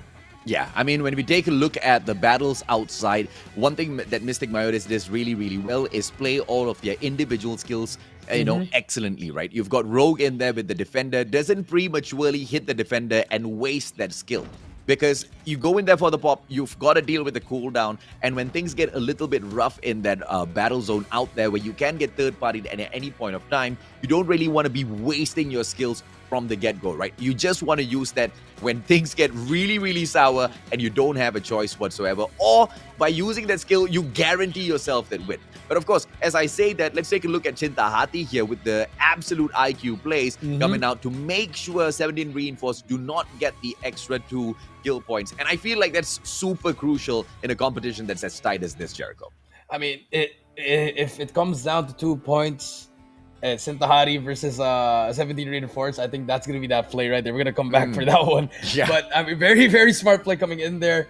But, you know, Sintahari, it was a 2v4. That's where the numbers come through there, AJ. And, you know, 17 Reinforced, they take that round number 2. But, you know, just a lot of... I like this game number 2. The pace is getting very, very fast now, AJ. Yeah, absolutely. I like the balance that's coming through, but I just want to see some of these top flight teams take a more passive approach, because that's exactly how you're going to be able to guarantee the win for yourself, right? And let's see a little bit of chaos erupt in that battlefield, because if you want to take a fast approach and isolate it, you are forced to, I understand, but in Blackout, you are forcing the issue. You are forcing a faster pace, right? You can slow it down, as many of these teams have already shown us. 17 Reinforced, the best example in terms of backing away. But on that note, ladies, gentlemen, boys and girls, let's take a quick short break. When we come back, round number 3. Oh, sorry, we've got a Q&A, don't we? Yeah, we actually have a Q&A. Thank you, production. We thought we were going to break, but here is our question. Name the second mode that was added in COD M Battle Royale. I mean, second mode. This is actually a curveball. It's a curveball, bro, because like, did we have like solo, duo, and squads like from the get-go, or was that? I think that was the later? normal one, like solo, duos, and then squad. Okay, ladies and gentlemen, boys and girls, this one's tough, man. I mean, we don't know. The last time I opened my game, ladies and gentlemen, boys and girls, was 3 years ago, before Call of Duty Mobile was created. So you guys need to help us out with the answers, all right? Drop your answers in here, but make sure you don't make Jericho lose his mind. There's a specific format that you need to follow. Yeah, guys, 30 winners will be chosen. Guys, your answer, your IGN, open ID, and then hashtag take the plunge. And guys, Blackout is not the answer. So please. It's super easy, but at the same time, it's very easy to make a mistake. Ladies and gentlemen, boys and girls, you guys figured it out. Good luck to you for you to figure out the right answer. Help your the rest of your viewers in there as well. The top 30, okay? We'll take a quick short break. When we come back, we'll announce the answer.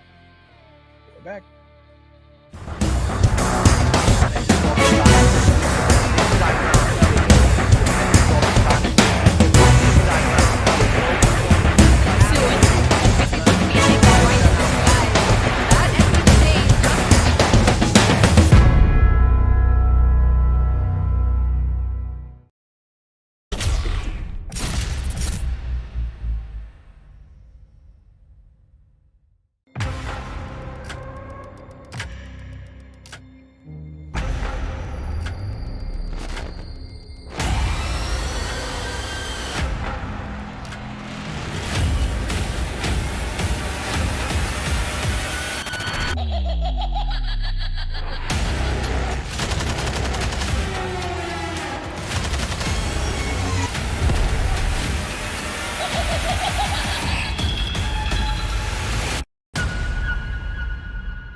want to play a game?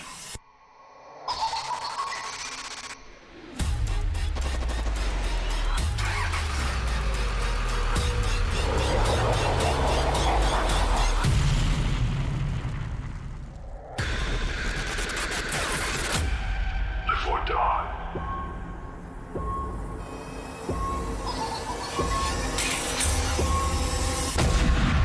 Make your choice.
Hello.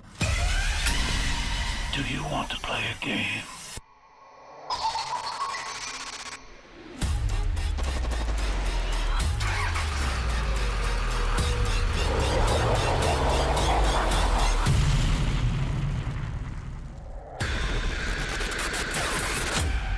Live or die.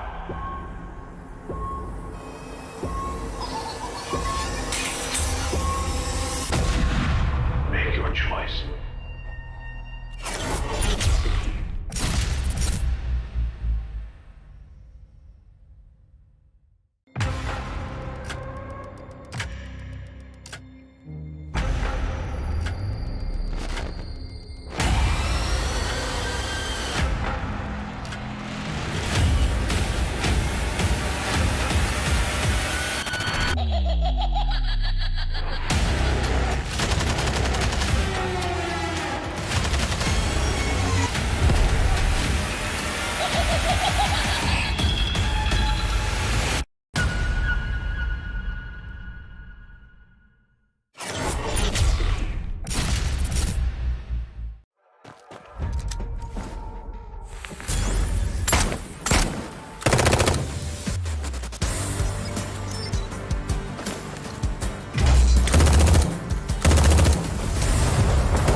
Welcome back to the grand finals of the Plunge MYSG, brought to you by Garena Call of Duty Mobile. My name's AJ, I'm the Mustachio, down here with the one and only Triple V Jericho, bringing you all of the hottest action. And so far, the hottest of action has been served up by BY7 Supreme as well as 17 Reinforced. In terms of consistency of the skill usage, those classes that are used to perfection, all of those artillery, these two teams have shown back-to-back that they can get it done out there. But in terms of consistency, who will be able to bag multiple wins today? But before we find out who wins that side, who wins amongst you?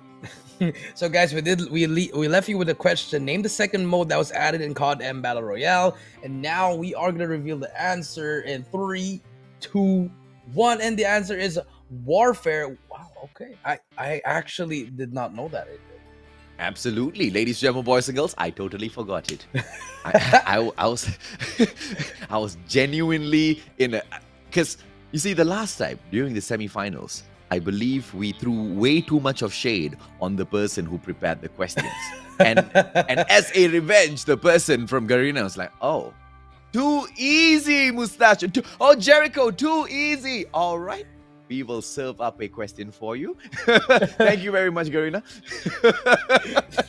All right, ladies and gentlemen, standings. Let's go, Jericho. Yeah, so round number 2 standings, we did see 17 Reinforced getting that victory action, 14 kills and 29 points. And Mystic Wyvern making the comeback, very, very good comeback, 15 points and 26 as well. Sintahati getting that third place with 12 kills and a total of 25 points. Mystic Myotis right now 5 and 14, and to round out the top 5, Aventus Sovereign Prodigy with 6 kills with a total of 9 points. But other than that, all the other teams pretty doing well, but same teams again, AJ, not doing well. You know, SSS Meteor HG not doing their best. But the BY7 Supreme players also got removed very early.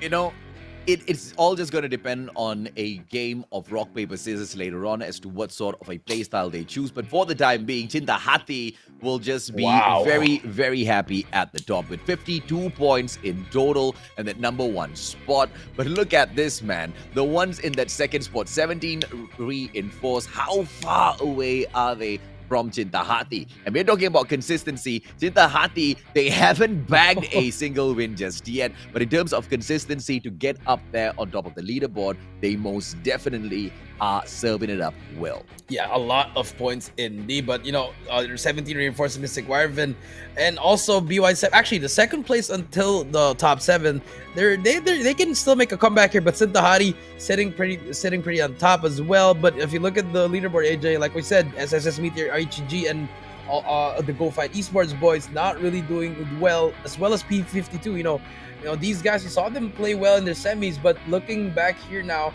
on the grand finals, not really the best at the moment. Yeah, absolutely right. And that's not really the end of the world just yet. We are just down with 2 rounds. We have got how many more to go? 4 more to go. There's a lot of rounds, man. There's a lot of rounds. I mean, if anything has been set there on the board, you know, you take 2 of those rounds for any one of those teams. For example, like Triple S Meteor HG, who clearly seem to be off form at the start of the grand finals. Teams like that, now is where we want to see them rise up to the top, right? But it cannot be a slow start, at the very least in terms of those points. Still, in terms of passive plays, I want to see that come out of them a little too slow. Hopefully they don't take this. Yeah, but here we go, AJ. Round number 3 of the grand finals here. The plane will go through cargo docks, and we might see a nuke town or even a hijack, because we do see the helicopters hijack, 2 on the middle of the map, 1 in turbine and 1 in factory. So we might see an early drop, a hot drop coming through. Actually, 2 teams, J and Y. That's gonna be a hot drop coming through. Reminiscent Sevenfold Cleric, and as Legend of Chaos, if I'm not mistaken, gonna be early drops as well. So another passive play coming through, but we might see another team get eliminated fast. May I just say, the letters are awfully confusing. Yes, they are. They're very confusing. I mean, like, we had numbers in the past. Why can't we just do with numbers? I don't mind numbers, man. I'll stick with numbers. I'll take it too. We'll use what we have. But at the moment now, R7 here, actually gonna get some pretty kills here. And at the start of the map here, we'll get taken out. Saban Hunters taking out R7. Trades are coming in here, and it's all up to IM gonna be stuck in a 1v3 here. He has to get those tags, but he's gonna try to go for it. It gets taken out. Oh, Trying to wow. make a play here. Pops the smoke here. Will spot 2 players here. Misses those shots. Takes out 1 actually. Very huge play there. And now he can just take his time. Yeah, good stuff coming out of IAM, Smoke Bomber. That's what makes them super duper dangerous in situations like this. You need to know exactly when to go in there for the pop. But unfortunately, IAM stepped out and he became Kentucky Fried Chicken by Boruto. Just flames. Yeah, just gets taken out immediately, and that's gonna be Nuketown for you. It's all gonna be for the Sabahan Hunters here, just getting all this loot already. So Nuketown, they get that loot. They have a lot of time to loot. Actually, AJ, they can just take your time here. Oh, yeah, absolutely, man. I mean, in terms of where they stand in Nuketown right now, they're literally on an island of their own. So you are absolutely right. They most definitely can take their sweet time. But in terms of the zone, they still have to, they still have about, what, 45, 44 seconds now to go. Sorry, it's 3 minutes to go for the zone. So, yeah. A lot more time for them. But it's not a high tier loot zone at the end of the day, right? If they want to get their hands on those golden mods, they need to start making a move. They don't have a chopper on them, though, Jericho. And that's potentially going to be, begging for them to make a move on that from the early get-go. Yeah, and no chopper at Nuketown, and you have to go through that bridge or probably just run through.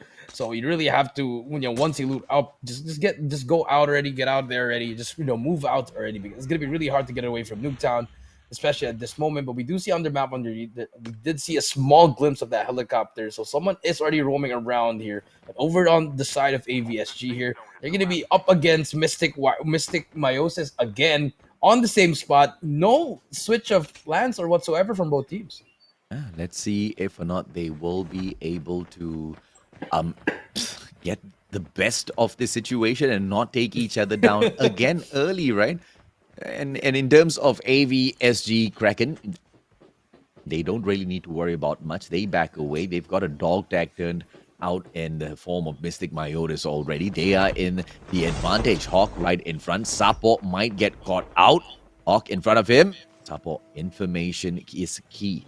Has got that AK-117 in hand. Azento comes in for the backup as well. Poltergeist action, ladies and gentlemen, boys and girls. Let's see what they can pull off. Yeah, Diablo actually trying to get away already. Just, trying to get some bait, some attention with the car. But D picks up the car, gonna try to chase out that one player. But here comes Meiosis, all spread it out here. But this might be a trap, just being a bait with that car, just to help his teammates get away. I like this play, Meiosis, not taking it anymore, just, pulling back. And D still on the hunt on the side for AVSG. One chopper right in front of them, and they are the closest to it. So AVSG Kraken, nothing much for them to worry about. This time around, they win the compound in a convincing fashion with not a lot of casualty, not a lot of violence. And I think both teams are quite glad with that.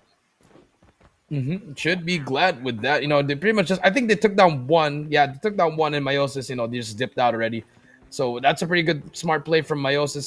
They want to try to make the comeback, but here comes the zone actually, and the helicopter should be in play now, unless they want to walk it out.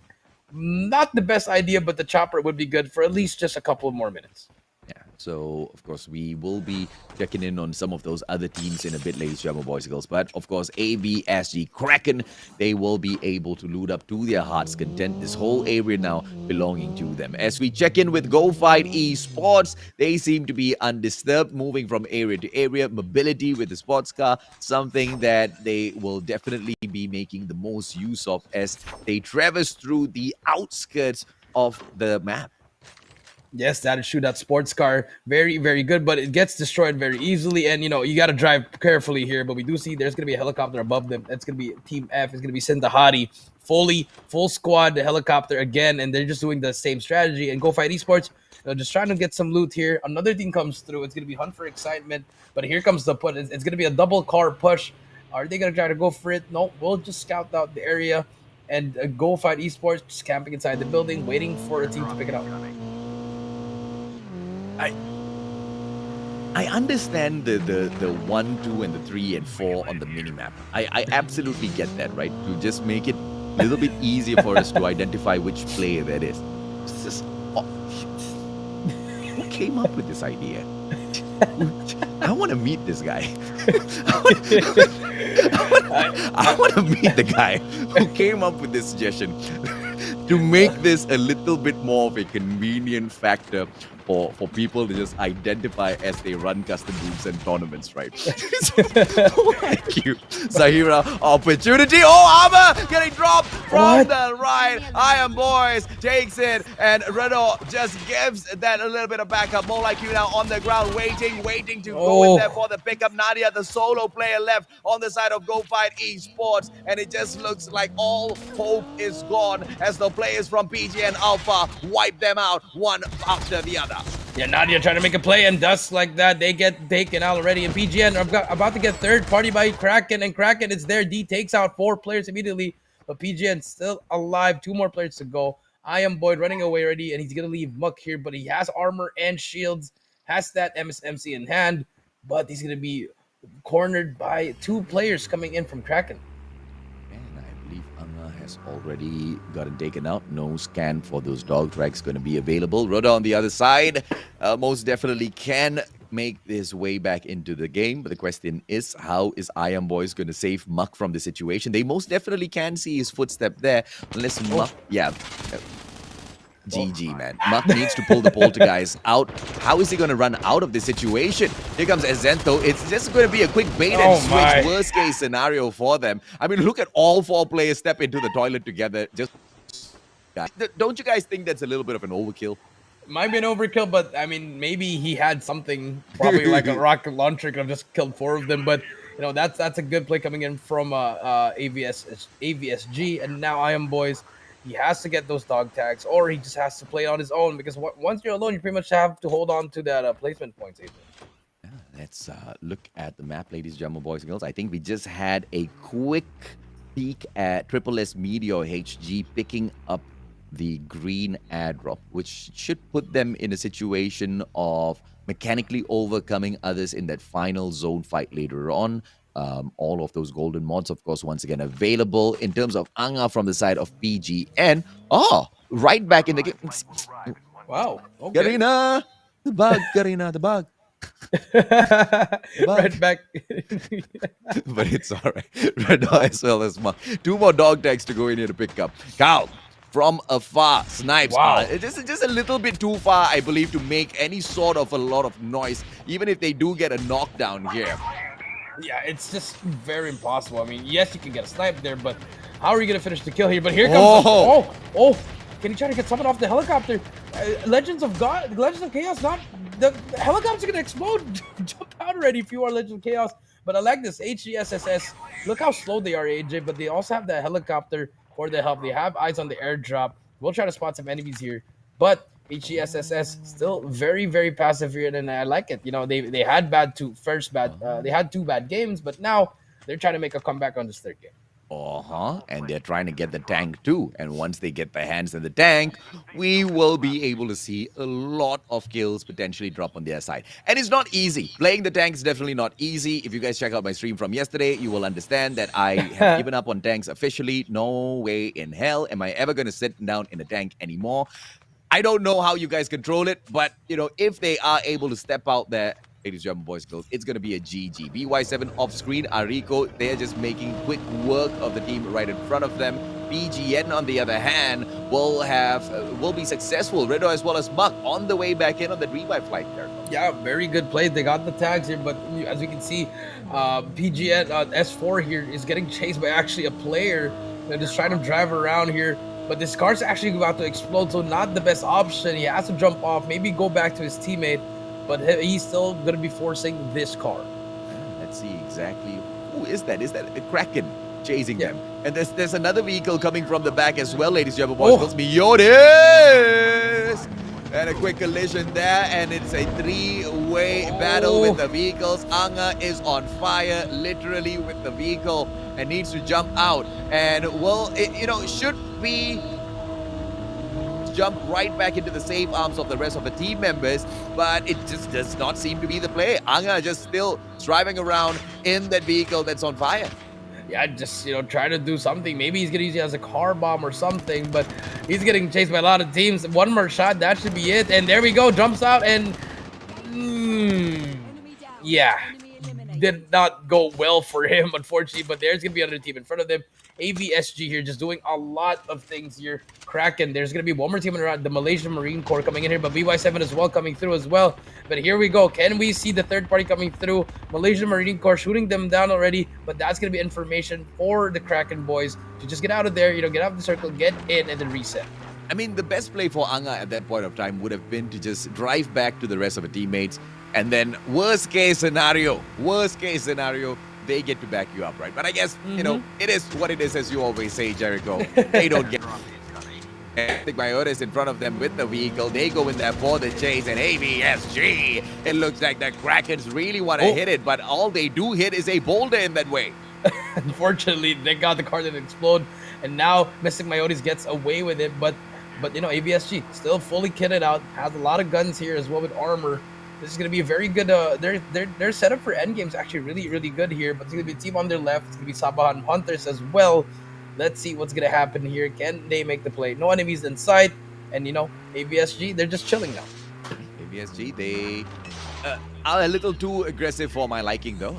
Although I do know they can definitely get those kills, as the leaderboard will show you right now. 7 kills so far they've managed to pick up for themselves.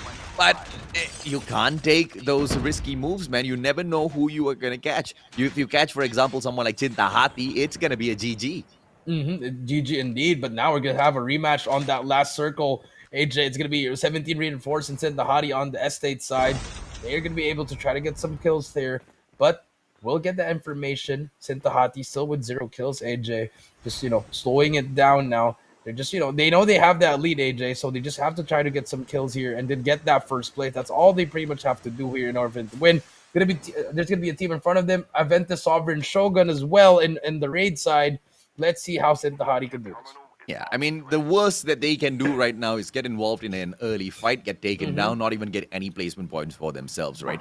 The best that they can do for themselves, just guarantee yourself a spot in that final zone. Top 3, placement points are perfect, and then bag a couple of kills and continue with the performance that they've been bringing in here so far. They're not aiming for that number 1 spot. They're just aiming to slowly creep up and just remain at the top of the leaderboard. And I think their current plans are solid. Look at that, man.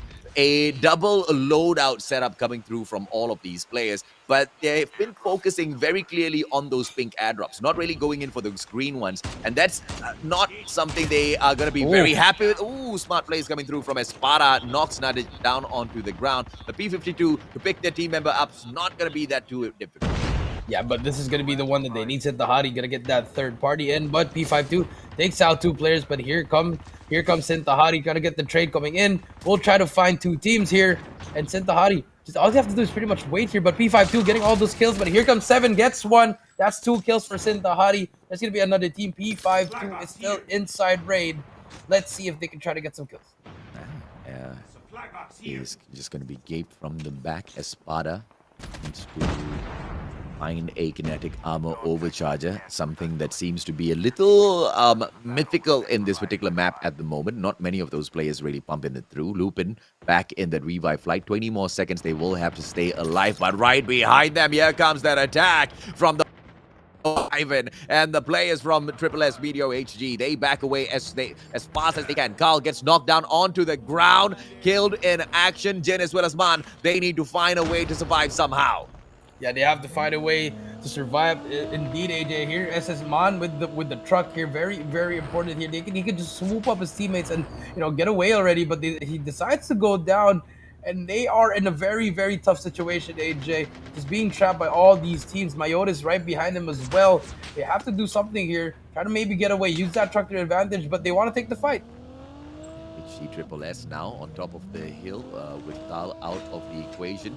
I don't think they've gotten that dog tag just yet, but it's something that they will have to deal with for the time being because there's way too much of pressure all around them, and they are just not able to make a play, ladies and gentlemen, boys and girls. And now we switch on over to Cinta Hati with the fight that they've just been dealing with from moments ago, because right on in front of them, Peace 52, they just don't want to let go of this compound. And even if they do get out of here, it is going to be a fight against Mystic Viben, who do have that advantageous high point right in front of them.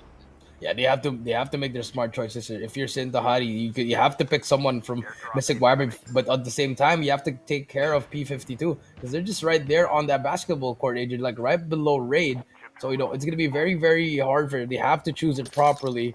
But Sintahari, they have that control that they need, fully kitted out with double loadouts, AJ. So I like this play coming in from both from this team, but over on the board of SSS, they're getting chased by a team from behind. It's gonna be Kraken. They're just running away with no armor. Finally manages to armor up, but now SSS, all they have to do is get away there, and that's what we like. Lupin picks him up, and now they can reset. Oh, absolutely, man. Solid play coming through from the Meteors HG. One pink ad drop, which they will have to drop in here and quickly pull away, but just not really nailing that stop there. A lot of firepower from the back. It will be a situation where they have to just drop by quickly and get out of. And Meteors HG just not having the best of time in this particular grand finals. Yeah, not having the best of time indeed, but here comes Gabe with the SMRS. We'll try to hit anyone. Will not get anyone, but Sintahari is here as well. Rogue takes out one, and just like that, Sintahari, unfortunately, the circle is not with them. Positioning is not with them as well, but the third party comes in. It's going to be their brothers. MYSG is going to be helping them, not trying to help them, trying to take them out of the competition. Dream takes out Sintahari, and now Mystic Wyvern just pretty much just doing a lot of stuff here. The tank is also with them, and they can actually make a play here. Yeah, let's see exactly what will that play be, right? Because with the snowboards, there's a little bit of extra mobility to catch up and drop Hawk. And that is about it for the side of Mystic MYSG, ladies, German boys and girls. Mystic Wyvern now with Hacks right in front of them. KW exposes himself. And there's no way he doesn't have the golden mods on that gun. Yeah, that gun just shredded one player, but here comes the push. Setup gonna be the aggressor. Will try to shoot someone, but the smoke comes in, and that's what you need for that smoke blast. He's just getting all those giving trouble for the other team here. And Wyvern, they have to push back here, but Dream will try to take out Lupin. He's one shot, has the echo, pops the smoke out, but takes him out. And now Mystic Wyvern, 12 kills on the board, but one of their players is down, and Hacks manages to pull back. Let's see how much of defense they will be able to find behind this hill here, as Hacks is just beyond Mystic Wyvern. Gabe needs to find some armor for himself, manages to recover with the advanced armor repair in the nick of time for round number 2 against Hacks, and this time they pop the smoke bomb, which forces Mystic Wyvern to back away from this fight. You cannot take this encounter. How many times have we seen those smoke bombers just be the game changer in these fights, Jericho? Yeah, a lot of times, just, getting away once you get that shot. But here comes Selup, takes him out through the smoke. Doesn't matter if you're the spotter, AJ. Selup just takes him out. That beautiful, beautiful M21, AJ. Would probably be the legendary mod, but we'll spot 2 players here. It's going to be a huge gunfight for Wyvern. I feel like if they get this one, they can actually win this game. And here comes the aggression. Smoke pushes through. And here comes Mystic versus Axe. Who's going to take it home?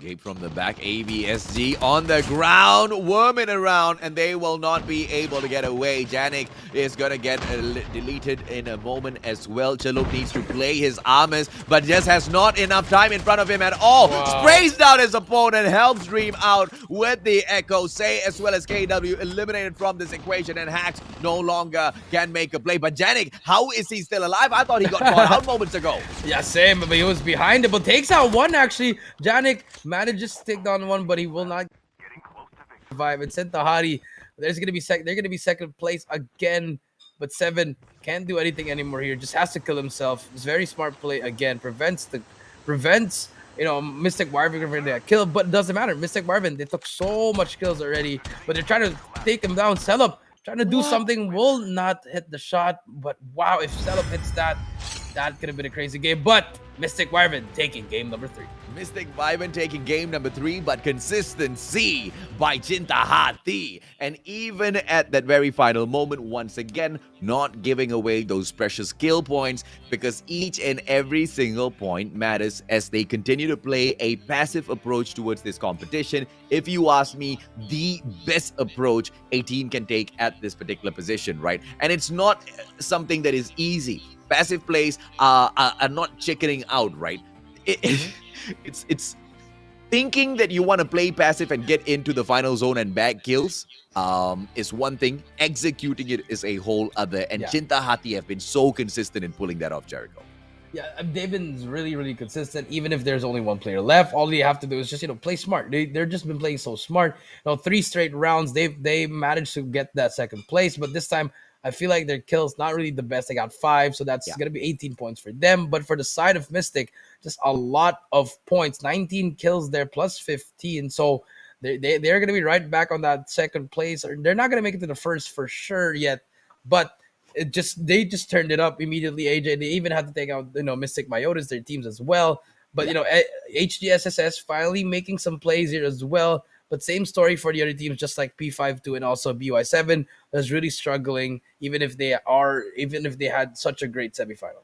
Yeah, a little unfortunate here from the side of ABSG Kraken. They get that 8th spot with quite a number of kills on their side, a total of 14. I mean, stellar performance with the aggression, but early aggression, once again, kind of leads you, to a certain point where you have to fall off the cliff, right? Because even as you bag all of those kills, like what Kraken is showing us right now, Mm-hmm.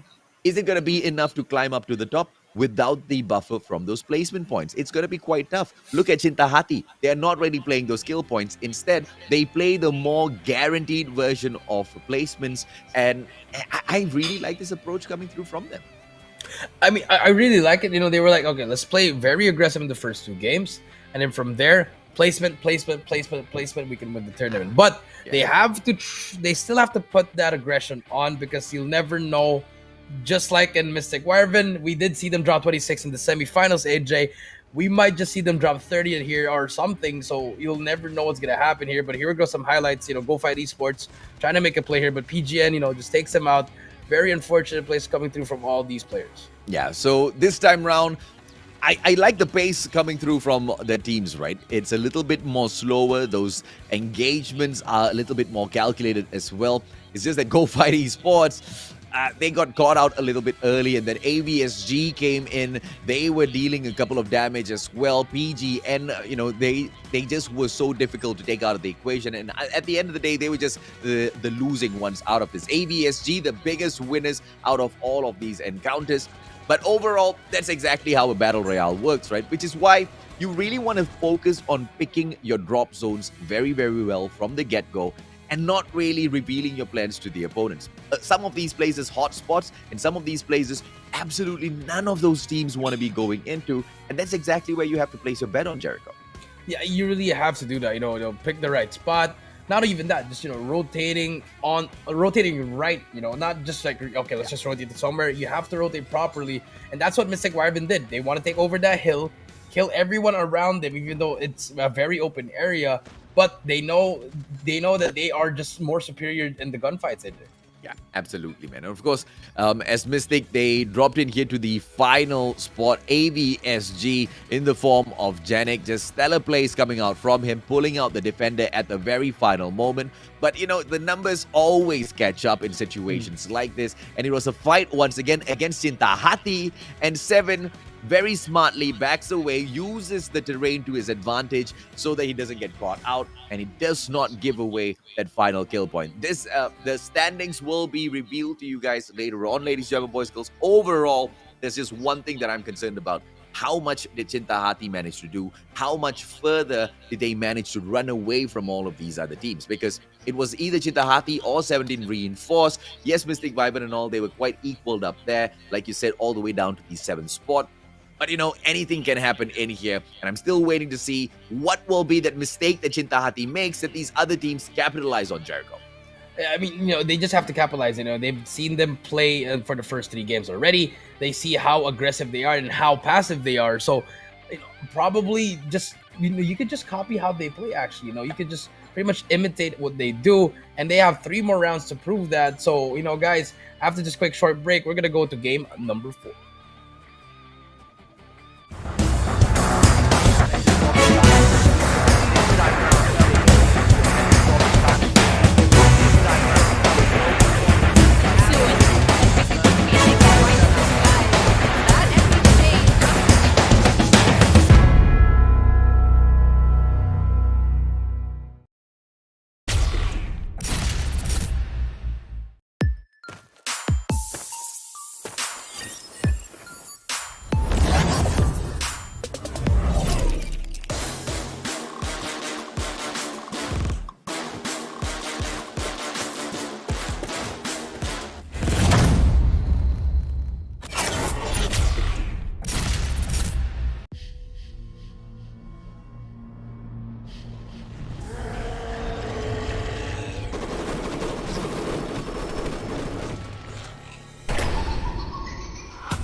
a game?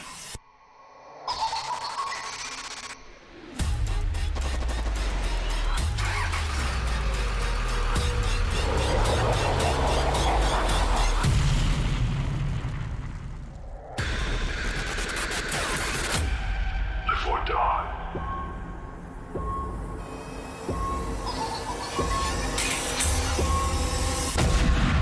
Make your choice.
Hello.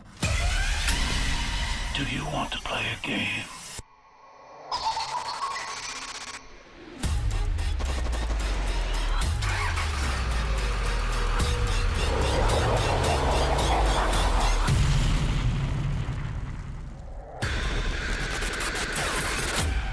Live or die.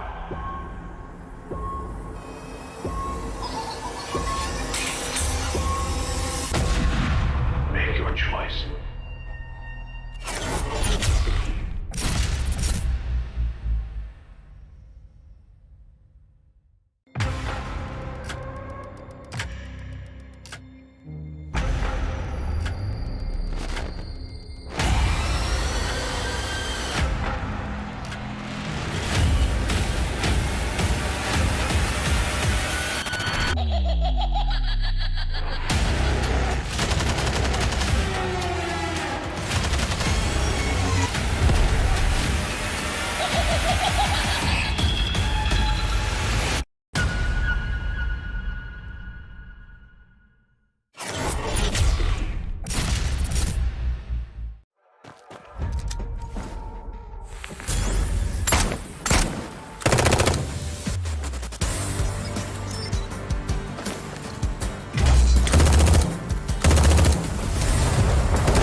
Ladies and gentlemen, welcome back to the Plunge MYSG Grand Finals presented by Garita. I am VV Jericho here with the Mustachio AJ. We went through 3 games and now we just finished. We just wrapped up game number 3 and now we're going to be on board with game number 4.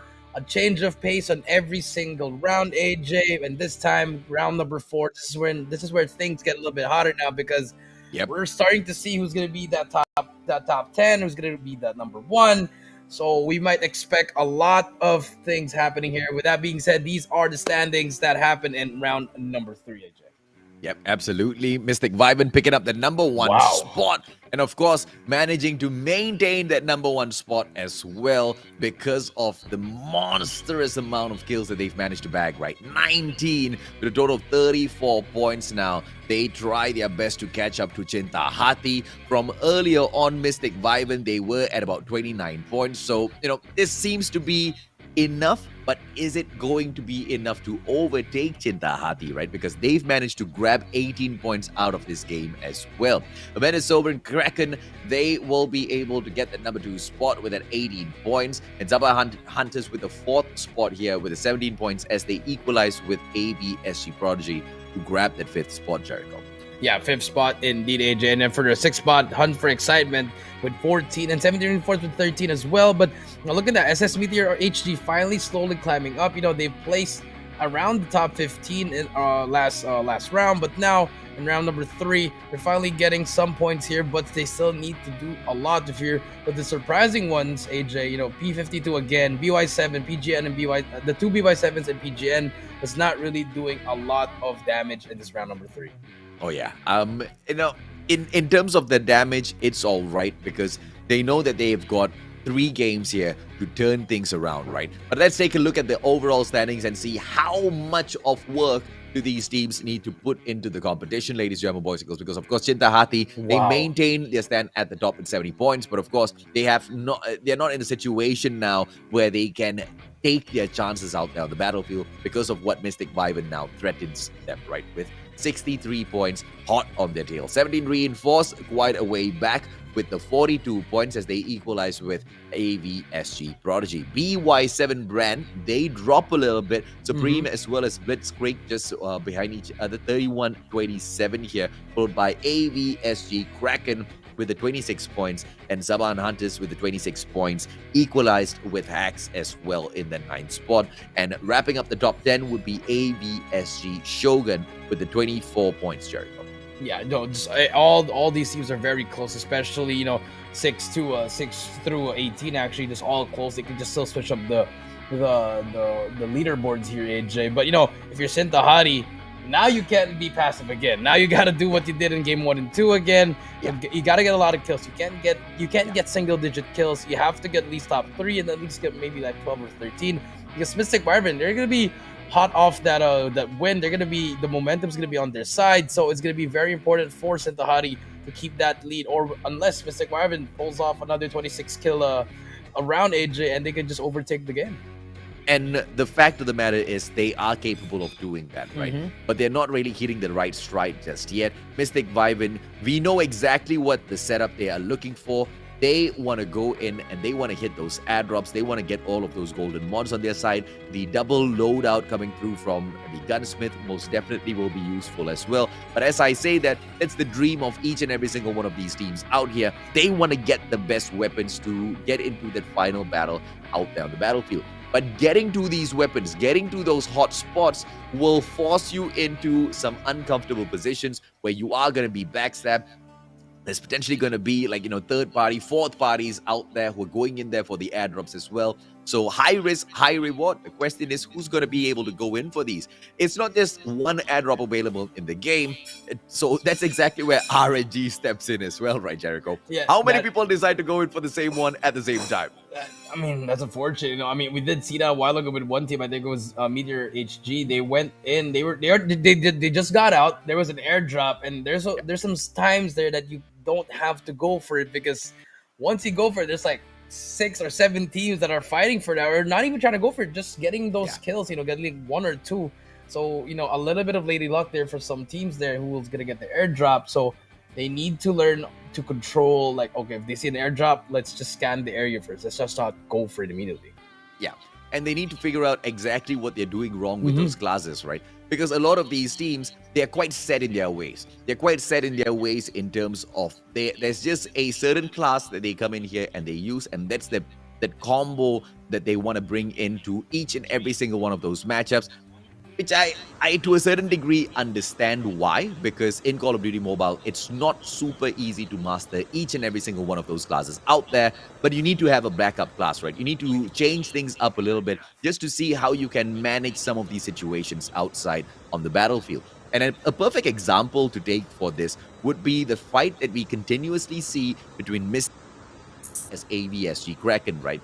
Now, many a times, round after round, they've taken almost similar battles, but those classes just have not been used or utilized to their best abilities.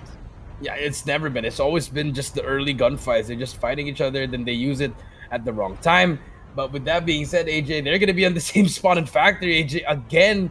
They're going to be fighting again 4 straight rounds already, but also on your screen, M1 is going to be Blitzkrieg versus 17 Reinforced over at the side of Turbine. But everyone is actually going to hop on it again. Nuketown is going to be another spot. Estates as well will be taken by Sintahadi against Aventus Carnage. So we're going to see those early kills again coming through. Yeah, AVSG Carnage, they have to be really careful. They're going up against the ones that stand supreme at the top of the leaderboards, right? And Carnage, on the other hand, they have been struggling in the competition. They most definitely have come a long, long way, but they have not really made those changes that we so desperately want to see from them, right? We do see those mechanical capabilities improving a little by little over time, but what still gets me is the strategies as to what do they prioritize on mainly when they jump into these matches. But the one thing that I will be happy with is they jumping in this time around with a full squad. I'm happy with that. That's actually good. No more spreading out here. But now hopping on board with the Sabahan Hunters, they're gonna be going up against the Reminiscent Sevenfold Cleric. They're and not the best idea position. If I were them, I would just really maybe try to rotate back, or pretty much try to use that helicopter and just get away with it, because it's Nuketown. You're gonna be in an island, AJ. But actually, now switching over to Sintahada, Espada gets taken out actually, but the revival flight's gonna be there. You're gonna be taking out Vivek as well. The trade comes in, and now it's gonna be a 3v3. Yeah. See, now we can see the mods. So it most definitely was a bug that we encountered earlier on, because when they have no mods added on, you usually just see that area just grayed out, right? So something to most definitely keep an eyes on. Our eyes out for, ladies, gentlemen, boys and girls, in case it does creep up on again, because I'm curious on whether it's a bug or I'm just getting something wrong here. AVSG, Hardy right in front, Zephy in front as well. FHJ will exactly be the solution here by 7. One more shot, and Hardy does not pull out the flash just yet. He's just playing with fire, and 7 should be able to get that chopper out of the sky. Yeah, the damage has been done there. And now back to Nuketown. There's going to be another team. It's going to be Aventus Sovereign Shogun here pushing through, but pops the Poltergeist. And now it's going to be a battle that actually seals it, but unfortunately he gets taken out. And that's going to be okay, but dog tag's going to be down there, and no one's going to be able to take that, AJ. And that's the risk you took, but no more mobility for both teams here, for Reminiscent Sevenfold and also for the side of Sabahan Hunters. And that's just the way the cookie crumbles, right? Reminiscent for Cleric, with 3 of their members just trying to keep an eye on all of these players from the side of Sabahan Hunters.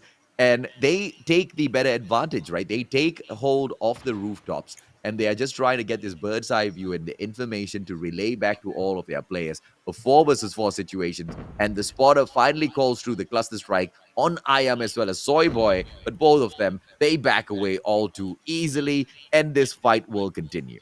Yeah, this fight will continue indeed. And now we do see them just trying to make a play here, but they're actually really trapped here. They're gonna be gate kept here, but unless the circle moves in. But here we go, no problems. We'll try to shoot. We'll get tagged up, just damages, but we'll get some armor hits on them. But now shots are gonna go down. So here we go. Who's gonna get this? Who's gonna get these kills here? Here comes the push on the right side. Kuntum push again, but both the Poltergeist active camo is gonna be in here now. Let's see what he can do. Yeah, no pro. On the left hand side, I am will not be able to take any of those early shots just yet. Hasn't been called out by his team member. They are all playing super passive, and this will be the point where they will come in there for the attack. And no pro, this is where he says bye-bye, but with the echo in hand, prevents the takedown. Smart plays coming through, but oversteps his boundary. Oof. Gives that takedown to Iam way too easy, who has the Cordite in hand, sprays him down. And Saban Hunters, they are one man down. Let's see what Boruto can do. Ninja grapples all the way to the roof. Across spotter once again called out just to keep the boys from the side of Iam inside of that house. Yeah, but just as soon as he said that, it's going to be another team. Aventa Sovereign Shogun as well. Third party comes through. Boruto takes out one. He tries to take out one player here, but here comes the flank. Can he try to do something here? Just hitting them, but the transfer shield and the bridge is going to get taken out as well. Iam gets taken out, but a core died, but no props is going to be on that revive flight. And now he has to reset on his own. But here comes Shogun as well, trying to make some plays here. One more team to beat for R7. R7 now, MYSG, are they going to be able to back them as well? Yes, Kiddo gets the first kill in here. Iam for the backup as well. And Rex gets taken down way too easy with the MSMC. Soy Boy on the ground, but the backup from Iam now. Once again, Kuntom, are we going to be able to see them bag everything? Yes, ladies and gentlemen, boys and girls, the answer is an absolute yes. 6 kills in the bag so far, and it does not look like R7 wants to start slowing down. Definitely not slowing down. Early start for them. That's good. 6 kills already. Even has a helicopter for them to move out. But here on our screen, PGN trying to click out Kraken immediately here. And finally takes him out. And that's going to be it for the boys from Aventa Sovereign Carnage. PGN getting that 1 kill. But they're going to get naded as well by another team, if I'm not mistaken. But they're over at the lighthouse with not much loot. But they just wanted to get that kill. That's going to be impossible for Carnage to get that dog tag, AJ. And Alpha now, as they close the distance between themselves as well as AVSG Carnage, Hardy and gang, they back out of the situation, just opening up the compound for the side of PGN as they try to get in. But mobility-wise, they need to find themselves a vehicle as time now starts to run out. Overall, they're not too far outside from where they want to be. In fact, they are safe within the current and, in fact, the next safe zone as well. Chintahati from a bomb up top. Iam boys, here comes a smoke bomb as they drop in. Spotter in the sky. Redino in front. Iam boys gets the knock, but unfortunately, the numbers overwhelm. Oh, numbers overwhelm indeed, but we still have Muck here with full shields as well. He's gonna try to trade that 7, trying to make that play here. But here we comes the MX sign's gonna come through here. Who's gonna get that shot going? 7. So about to get taken out, but Muck's still alive. Brings out another gun and takes out Sintahati. 7 gets taken out. But they managed to get some dog tags there, so the reset still comes in there, AJ. But PGN showing up to the party early. Yeah, and I mean, it was due time, man. PGN Alpha was really wondering where they went. And finally, Carl up into the air once again. And this guy, he is all pumped. Manages to get the knockdown as well. But Marty from the back, from the side of Hacks, takes him out with the AK-47. And now, Fluffy off screen will be going down for the take-in as well. Taji from the side of Hacks. This is just a showdown between the two teams that does not wear down. But unfortunately, we do not get to spot the third player from the side of Triple S Meteor HG. I don't know if he ran or he was already separated from the team a little bit from the get-go, Jericho, because he just wasn't there for the backup. Yeah, he wasn't there at all. I mean, if you look at the map E3, that is the last player from the SSS Meteor HG. He just pretty much was chilling there. You know, I think they had a different kind of strategy. You know, a 3-1 split maybe, but you know, Hacks just overpowering them. Just the better team with that gun supremacy, mechanical supremacy, AJ. So, you know, not really going well for Meteor again, but Hacks, they have to start making a comeback. They are in the top 10, but if they want to secure that place, they got to get more kills here. Yeah, and of course we switch our attention over to AVSG. These are the Krakens, and Zento gets taken out by BY7K. And Barrio, he sees a player right in front, but he gets his plate cracked instead. Needs to go in here and armor up. Will have that backup from D as well as he tries to reposition himself. BY7 Supreme, the ones who have already taken 1 win in the competition so far. But of course, we jump one back towards Hacks as P52 comes in for the challenge, and Hacks, they are still on the prowl for those kills.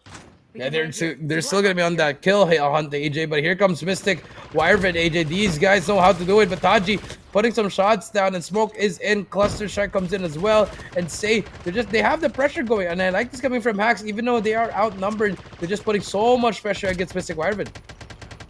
They managed to get away. I think they should be able to maneuver themselves in for the defense behind that building, behind that compound before Hacks becomes too much to deal with. But KZ just going in here with a drive-by, distracting Hacks, and that just buys the opponents a little bit of extra time in here. But now AG/SSS with Man driving in with Big Bertha. Big Bertha will be able to give him that extra bit of mobility out there on the battlefield, as well as the defense. And AG/SSS, they don't have to worry about anything, but right in front, Man gets taken down, and that's about it for AG/SSS. Yeah, HG/SSS just very, very unfortunate on the 4-1, and then P52 gets taken out as well by MYMC. But AVSG here will try to spot someone, but Hacks, they're just playing in the middle. There's going to be another team in front of them. Helicopter comes through. Go Fight Esports on your right as well. Taji trying to put some shots down, but nothing will hit. But Go Fight Esports now, AJ. Now they switch sides, AJ. Who's gonna get that upper hand on this building, or unless Hacks will try to get this W? Oh, smart plays this time. Look at KW. He goes in with the access this time around with all of those traps, and that's how you take over the compound. But KW himself will get hit by one and will have to back away from this encounter with the grenades this time around. Oh, they learn from all of those lessons, and they want to flush them out. And this is how you force a team out of the compound. KW cluster on the knock to Nadia. Say tries to get up with his kill, but unfortunately snuffed out of the equation. Mari tries to take the wraparound together with Taji as well. KW up on the roof now, not able to overcome all of the GOF players who have gotten up to the third floor already, and KW all in that smoke, unable to delete as fast as they want. The defense here by this team is absolutely stellar. Go Fight Esports holding off Hacks, Jericho. Yeah, just doing a lot, smart plays coming in here, but, they managed to get 1 or 2, I think, but, they're still alive. The other team's still alive at Hacks. They can push in, but here comes Waiting, gets taken out. Go Fight Esports, last player alive, but here comes the push. Another team is going to come through here. AVSG shooting them from across, but now you do see Hacks. They're taking so much time here because AVSG, they're going to be on top of that hill trying to do some damage. The third party is going to come through. Now let's see what Hacks does next. KW, he has Taji's dog tag in hand. He has to go in there for the quick scan before it's too late. Say, as well as Taji, they will be back in the game in a bit, and Hacks can take this a bit of time to recover as well. They just went in there for the takedown a little bit too slow this time around, but it was a great opener. Just the finisher that followed up wasn't good enough. Yeah, it wasn't good enough at all. Just really unfortunate. It took them too much time, and then eventually another team just, third party them, and now on board with Reinforce 17. They managed to get the airdrop, and no one's even near them. They have 4 kills into their name as well. But 14 teams left. Still a lot of time before the circle will close up. 30 seconds left before it closes.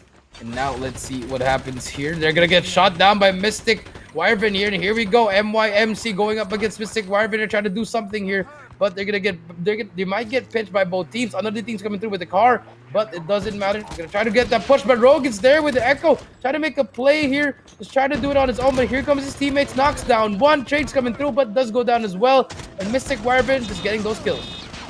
And Naga just couldn't make a play towards the end. But across the road now, ladies and gentlemen, boys and girls, the two Mystic brands taking the fight up against each other. And Mystic Mayones shooting. I don't think they want to stir the hornet's nest of their big brothers here, because if those shots come right back through, it is going to be AGG. And now Mystic Mayones, Hawk, Diablo, as well as Fake, they jump on right back into the vehicle, try to get out of this situation, just trying to move on right back into towards a better position, because they're not inside of that safe zone at the moment. Yeah, not inside the safe indeed. And they actually managed to bump one player, and that's going to be Mystic Hawk trying to take out one, and gets taken out by Hacks as well. Cluster grenade being used as well. Hawk trying to fight his way out, and I don't think that was the best option, but Diablo got taken out as well. Hadi just doing a lot of damage with a cluster strike. They did not get that tag, but I think they're trying to go for it as well now, AJ. But we do see Hacks still alive, pushing in on his own. Oh, Hawk just playing this really smartly. He doesn't really need to get into the zone just yet. So just using that to his advantage and finally just sneaks in there. Solo player, final one on the side of Mystic Myotis. What is his play going to be? Will he try to pick those dog tags right back up? He should be able to, just like what BY7 seems to be getting done in here, right? Okay, 2 dog tags in hand already. Needs to spot Rio's one out as well. But unfortunately, does not keep an eye on his health. And he gets taken out by the zone. The meta in Call of Duty Mobile Battle Royale has changed. You just cannot flirt with the outside of that safe zone as long as you used to, Jericho. Yeah, I mean this is very very unfortunate. There wasn't checking his health bar. There gets taken out, but Hawk, last player alive. There's gonna be a team right above him. It's gonna be Gen X 940, but he's just been walking and walking. If he gets picked out here, this is gonna be very very unfortunate for the Mystic Wyvers because they are, if they do manage to lose this one, they're gonna be placing on the 12th spot on this round, AJ. So very unfortunate. And you know, if you're Hawk, you just gotta play placement for now.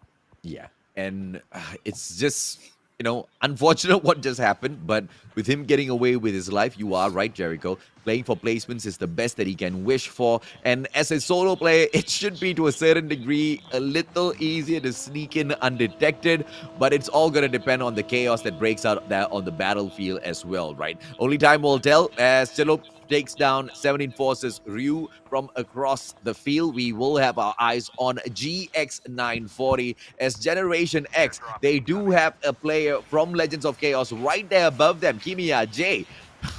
Yeah, Legends of Chaos have always been just spotted, individually on the battlefield. I rarely see them together, Jericho. I mean, I don't know what their plan is. Maybe try to get a lot of kills, but you got to work as your team. But he's right there, waiting for the perfect moment here. The trigger discipline is on point here. Fishy about to get shot down, and Kimiya J finally gets taken out by Janik. And just like that, it's going to be another kill for the boys of ABSG, actually. But here comes the push coming in. Gen X940 just stuck in there, but moving on with BY7 and Mizu running away with the Poltergeist, trying to get away with his team because he has one teammate dead, one is also down. But here we go. Can they make a play? But here comes Wyvern with the aggression. Interesting play from Mystic Vyvern as they go in for the attack. But look, they are taking this fight outside of the safe zone, which is not safe for either side here. BY7, yes, Ariko, he is trapped, but the vehicle is there. So mobility out there on the battlefield not going to be a problem at all. As ABSG now, they try to get away from the situation as well. But the players from ABSG Prodigy, with only Janik as well as Bluey Zoltan, he does not have any armor on himself, out in the open. The boys, they need to find some cover and they depend on the terrain around them for a little bit of assistance. And so far, they seem to be playing it well, but the backstab from Hacks might do them in. Yeah, backstab from Hacks coming through, and this is the rotation we're talking about. Bluey gonna get trapped in. His teammate gets taken out, and here we go. Bluey, he's gonna be stuck from both sides. He has to do something here, but this should be a GG for Bluey unless by the gods of COD Mobile help him.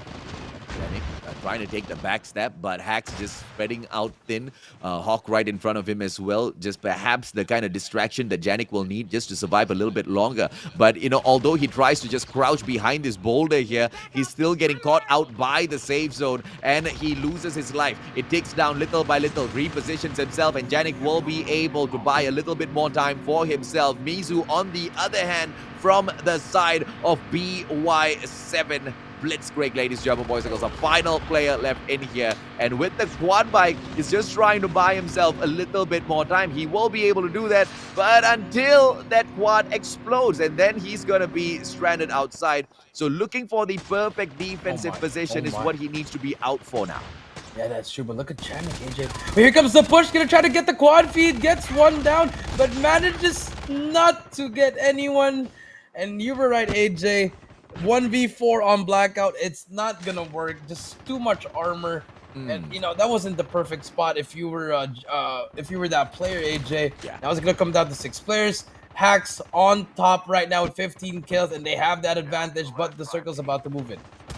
Smart plays coming through. Ooh, Hacks brings the Fennec out, and look at the number of bullets that he has within one of that mag itself, man. Should be able to spray down anyone who steps up in front of him. Hacks, once again, this time with the M13 Morningstar Gabe in front, and he will not be able to make it away. KW as well as Marty bagging everything here for themselves, and Hack so far with the 19 kills, looking for the 20th one onto Chillop, and Chillop has been spotted. Yes, the spotter gets called onto him. SMRS gets pulled out as well, and M13 Morningstar should be able to finish Chillop off, but the guy still maneuvers around the battlefield, and all of that smoke just gives him the cover that he needs. But is he going to be able to play the numbers? Chillop from afar hits Marty and takes him out of the equation. Is he going to be able to bag another one as well? Taji finishes it off with the echo, but well played by Mystic Chillop.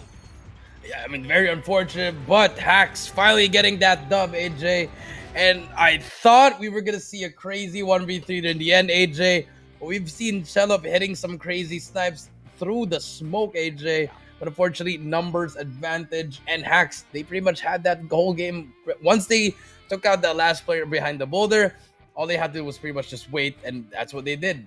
Yeah, I mean, these days, whenever I go in there for the solo versus duos or the solo versus squads, I don't even carry a sniper anymore, bro. I go into the loadout, I throw in my best, SMGs in there. I go in with a double SMG loadout, because out there on Blackout, or even isolated right now, with the change of the adrenaline system in towards the armors, it's just so difficult to spray down your opponents. And I like what Janik did. It was a chance that he needed to take, but the mistake that he did was he focused on trying to spray down both those players. He should have just stayed hidden, taken one player down, and tried to wrap around and play that to his best of abilities. But of course, ladies, German boys and girls, it is one thing to dream of it. It is another thing to execute it out there on the battlefield. But Hacks getting that number one position, this gets outshined by Team 15 here, ladies, German boys and girls. It is the one and only Mystic vibe. And look at the number of kills they bag for themselves here. How many is that? 28 kills. My goodness. That is a lot of kills coming in there. And a surprisingly, no Tahari in any of the top 3 or top 5, AJ. I think they placed really low, AJ. But, BY7 finally getting back with no kills, but they finally got that 3rd place. Good placement points coming out from them. But unfortunately, even if Hacks won that first game, Mystic Wyvern, you're right, AJ, just getting more kills. I've got big questions here for P52, for HG Triple S. Cinta Hati, sometimes you fall, that's fine. But let's talk a little bit about the Meteor HG squad. What is going on there, right? Because this is not who they are. They should be able to bag, quite the number of victories in here. We should be seeing them in the top, but they are just nowhere to be seen anywhere near the top. Yeah, I mean, I think that was the one we kept on saying, because they were doing so well in the semifinals. But now, if you're Meteor SHG, a lot of people are expecting you to be in the top 5, like you said, AJ, top 5, top 3, or even like top 7. I mean, that's not bad already, but that's one thing. But the other thing is not even getting much of the kills, AJ, just really struggling overall.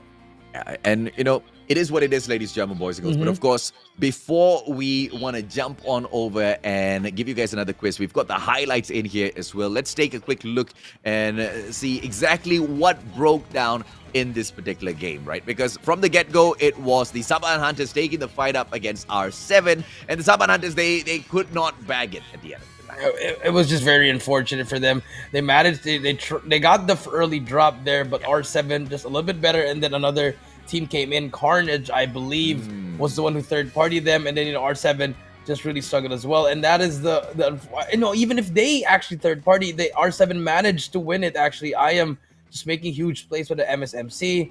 They managed to get out of there. So huge kills coming in from R7, but I don't know if it's going to be enough for them to get to that top 10. But here we go. PGN here. This is where it all started. I am boys just doing a lot of damage, just stirring up so much noise here. And Cinta actually this is where they actually lost. Yeah. And one crucial mistake made here. Yes, Cinta Hati needed to be way more aggressive in this particular game, but they spot a player, and it was just rash decisions that came out of the team, right? They just jump out of the helicopter. Yeah. And what was your plan there? To get rid of the helicopter? You need that for your mobility around the field. And therefore, you're going to just have 3 players going in there for the initial fight. And 1 player is going to be joining you much later. Clearly, they just didn't work out in their... Just they threw the crown away, man. But Hacks, on the other hand, what a performance, Jared. I mean, like I said, Lady Luck was on their side, AJ. They have that uphill, and look at all the players. Look at all the players that were taken out. They were all below. That is such a hard angle if you're coming from the bottom, you know, trying to take down people from top. And it's not even just like one; it's three players shooting at you. So it was very, very unfortunate. But you know, Hacks just doing a lot of stuff, and they had to get this dub. The kills were just on there. But even if with those kinds of kills, I think Mr. and Wyvern, they're technically like both winners of that round, AJ. Yeah, absolutely, man. And you know, overall, Hacks, in terms of the leaderboards, they were not doing as good as they wanted to because it was not the best of starts from the day. But we do have a couple of more rounds in here. Ladies and gentlemen, boys and girls, before we do move on to a break, we have a quick question for you. When is the first release of CODM worldwide? Garina really stepped it up with the questions. I think it's a specific question, so you might have to do a research, guys. It might be not just one date or another date, so you have to really research on this one, guys. And don't forget about the format, guys. Again, the format, if you do have that answer up, you don't have the format, you won't be able to get the reward. So don't forget it. So comment down below, right there, right after this break. You comment down, do your research, call everyone you need. But don't forget, you gotta put your answer, your name, your open ID, and hashtag take the plunge. So answer, IGN, open ID, take the plunge. That's it. Absolutely. Ladies and gentlemen, boys and girls, quick short break. When we come back, more action from the grand finals of the Plunge MYSG.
Hello.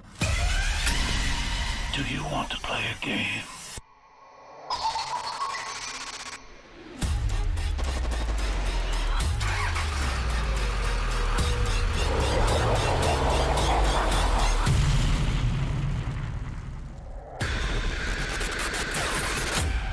Live or die.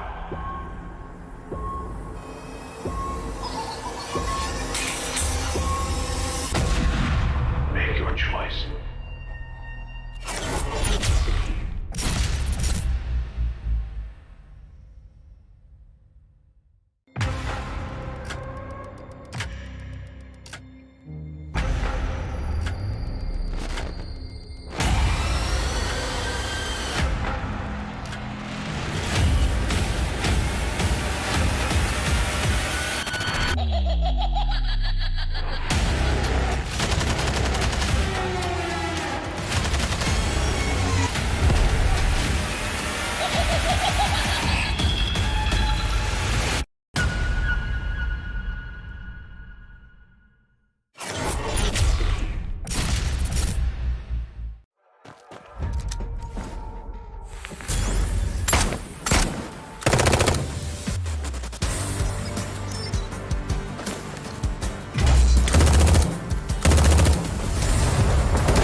game.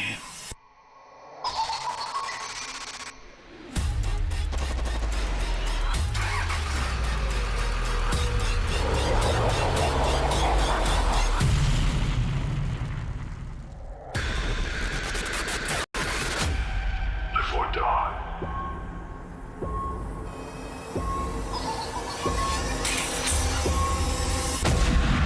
Make your choice.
Welcome back, ladies and gentlemen, boys and girls. This is the grand finals of the Plunge MYSG, brought to you by Garena Call of Duty Mobile. So far in the competition, we have finished off round number 4 of 6, and we have got 2 more to go in here before we get crowned the champions of MYSG. My name's the Mustachio AJ, down here with the one and only Triple V Jericho. And now, before we kick off the action, let us confirm exactly what the answer to the quiz is.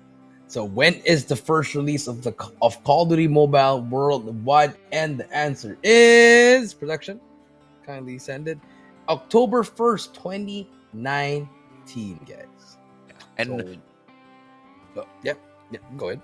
I was going to say, I know this one because this was 30 days before I decided to start my streaming career, because I started off with Call of Duty Mobile. This was that game. And as soon as it was released, I was like, this is that game that I'm going to launch my streaming career with. Ladies and gentlemen, boys and girls, Call of Duty Mobile. Now, a lot of these other players out here at the Plunge as well, Jericho, have come in here with the exact same dream, right? To take this game and to make it their main source of, I guess, entertainment as well as income as pro players in #1 spot as well. And so far, Cinta Hati, although they have done well in the previous round, they bombed out pretty early with their aggression, and they allowed the Vivans to take over. Let's take a quick look at the round standings just for that previous round 4. And as we were talking about it, Mystic Vivan with the 41 points, Juggernaut seating at that very top. If they had bagged the win, they would be even beyond that, Jericho. Yeah, they'd be beyond that, but unfortunately the tides were not on their side. A hunt for excitement. They had that upper advantage on that hill, but they managed to bag 22 kills with a total of 37, also winning that one. R7 with 12 kills and 21. Ventus Sovereign Prodigy with 12 points, and to round out the top 5, BY7 Blitzer getting that 11 points.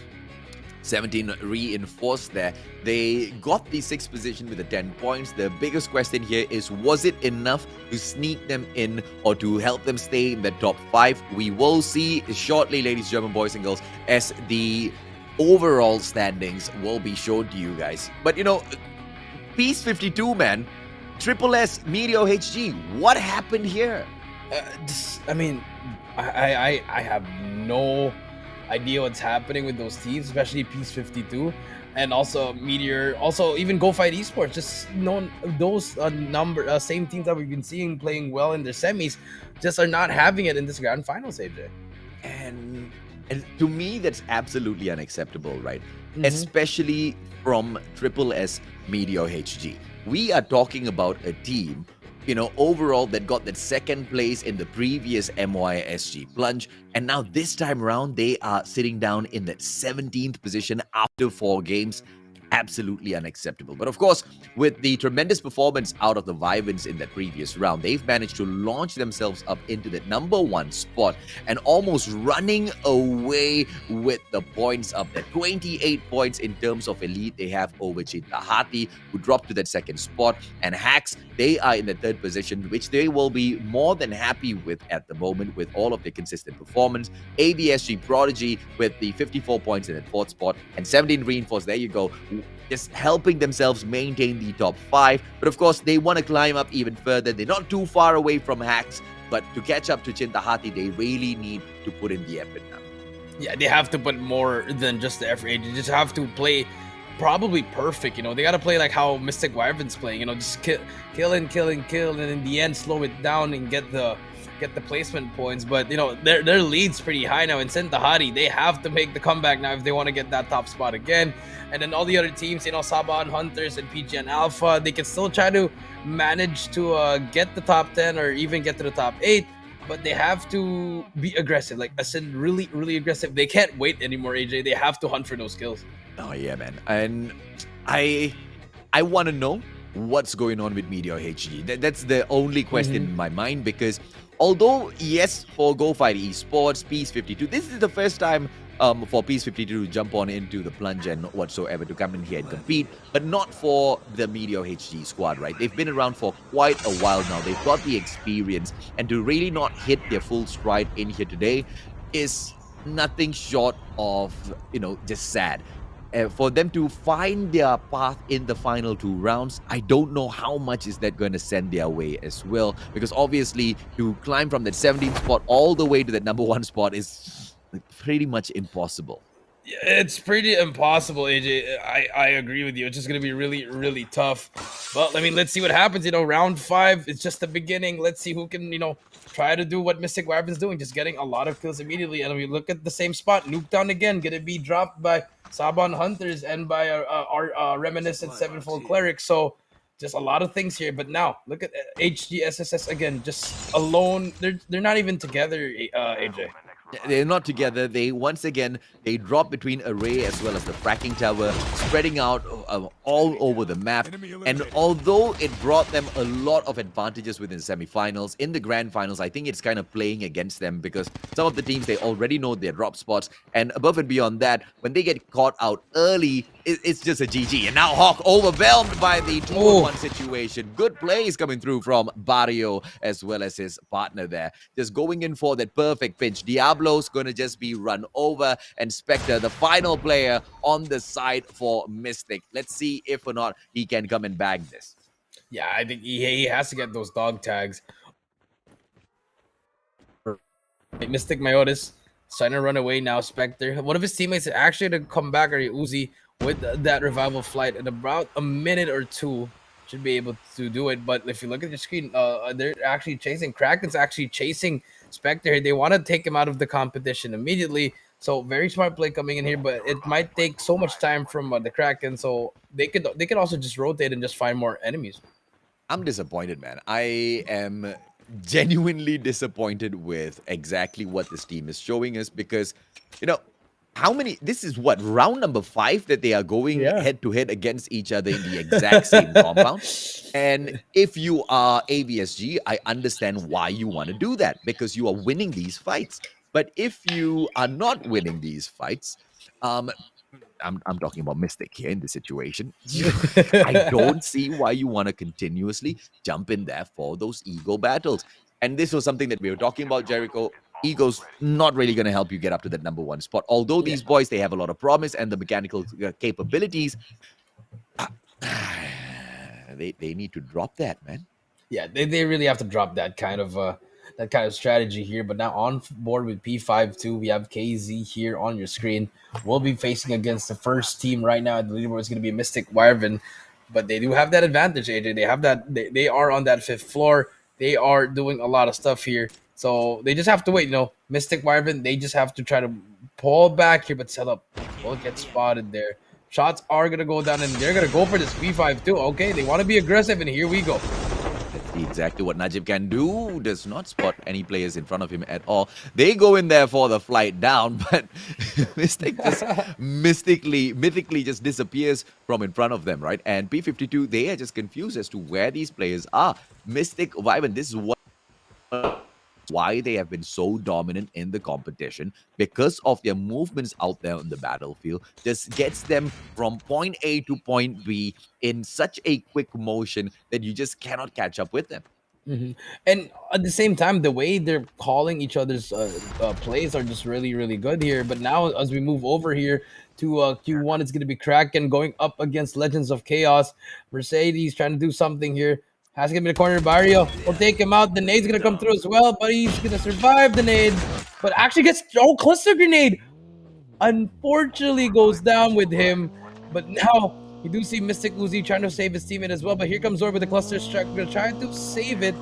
Very good. Just have to hold it down here. But AVSG holding down this compound. And good plays coming out of AVSG. Barrio on the way back in.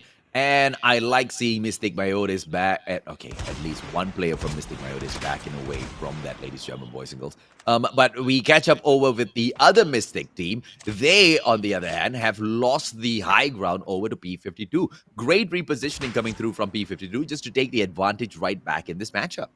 Yeah, and I thought they were going to lose this engagement. They finally have that high floor here. Najib trying to take out Gabe. Gas grenade will pop out. But Mystic, if I was Mystic, I would just really, move away already, or, just try to go in as well. But, construction, it's not the best area to go in here. But here comes the EBR. No shots, no hit markers, but will hit the car. Now, Mystic Wyvern getting away from construction. Yeah.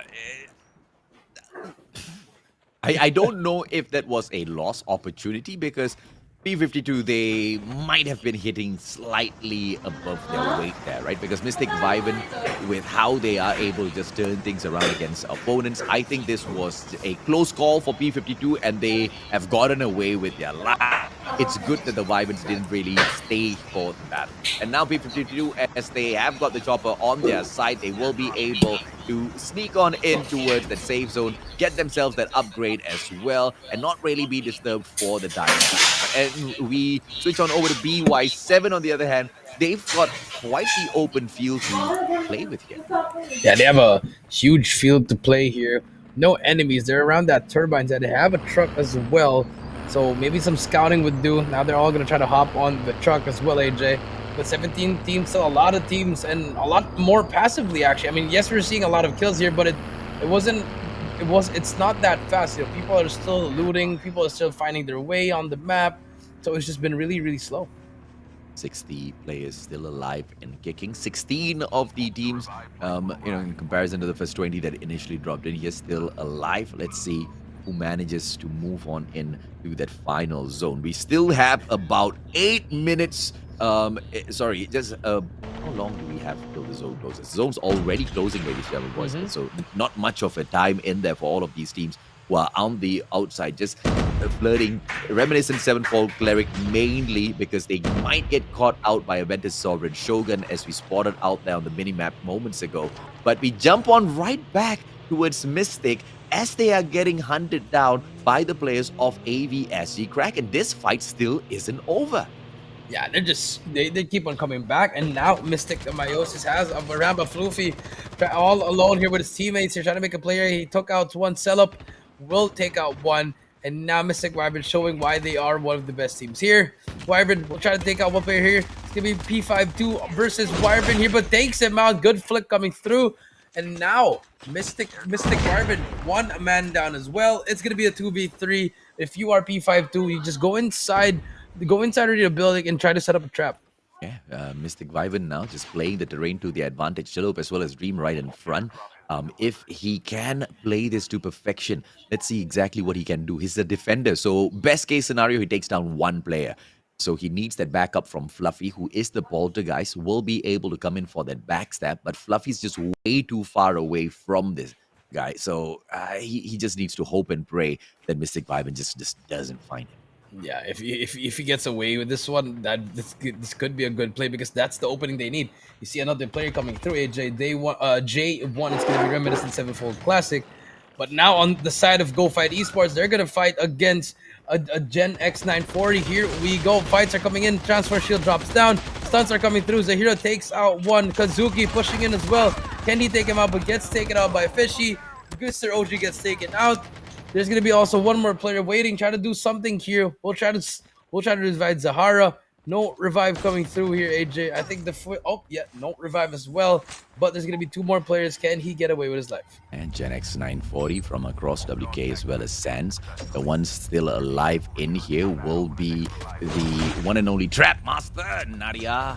This goes in there for the finisher as well. But from the back, Sands managing to step up and knock down waiting. Nadia, is she going to be able to take this? Yes, fine Sands, who was busy recovering his armor, and she bags the kill. Will be able to scan in Mr. OG as well as waiting, and Go Fight Esports. They are back in business. Yeah, just pretty much just doing a lot of good stuff there. Just being so patient, AJ. You know, Nadia, baiting one of his teammates, but he knew what was going to happen there. Here comes Selup here. Going to get shot by P52 here, but armor is broken as well. 40 health left, but her teammates are there to help him. And that's it for P52. No points coming through there. And I think the kills were just like, 2 or 3. Very, very unfortunate if you are P52.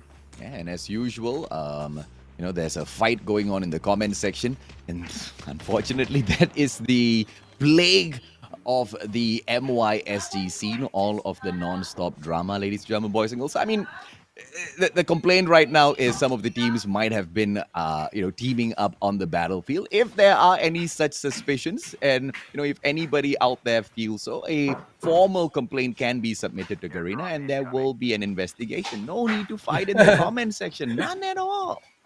Let's just relax, guys. I mean, maybe it was just unfortunate that they would always see each other every round, just having the same game plan. But now on board to PGN, AJ, PGN Alpha. Now this guy is just all alone here. His teammates are still trying to drive away to him, but he does have that Trap Master inbound, AJ.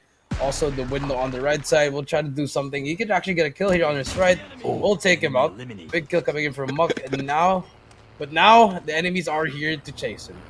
Now, Muck can perhaps turn things around, but with the zone now leaving him astray, he has to make a play in here, and he has to be fast as he gets that done. Redder right in front as backup, so PGN overall won't really be too fussed about the situation. And yes, in the same scenario, we do have a player from BY7 Blitzkrieg, but he's not going to be making a play anytime soon, right? And AVSG Kraken in the same vicinity as well. Those players are making a move out of this place as well because of that zone. But overall, the one who gets caught out, I do not want to be the person.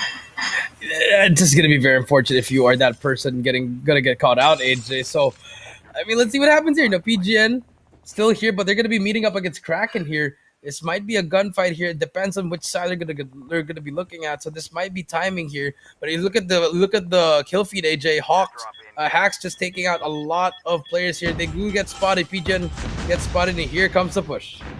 Britta is backing away in, and the side of AVSG Kraken as they try to wrap their tentacles around this building on from the second floor. First, Muck with a great positioning. Up top, Anga drops a Zento and takes him out of the equation as well with the MW11 on top of everything else just to rub some salt into the wound. And Redo now just repositioning himself, trying to find Barrio up top, but Barrio will be able to knock Muck out of the equation. Redo, can he now fire back with the AK-47? Frostband will be able to pick muck up from the ground. And beyond this wall, Anga stands as well. ABSG, Kraken, they need to take advantage of the situation. Barrio coming in here for the search. Cluster dropped in. Barrio not taking advantage just yet. And he gets caught out. Barrio with the drop. And Redor, he runs away with his life, is being pursued. And Zorro does not take advantage. Redor gets away with his life.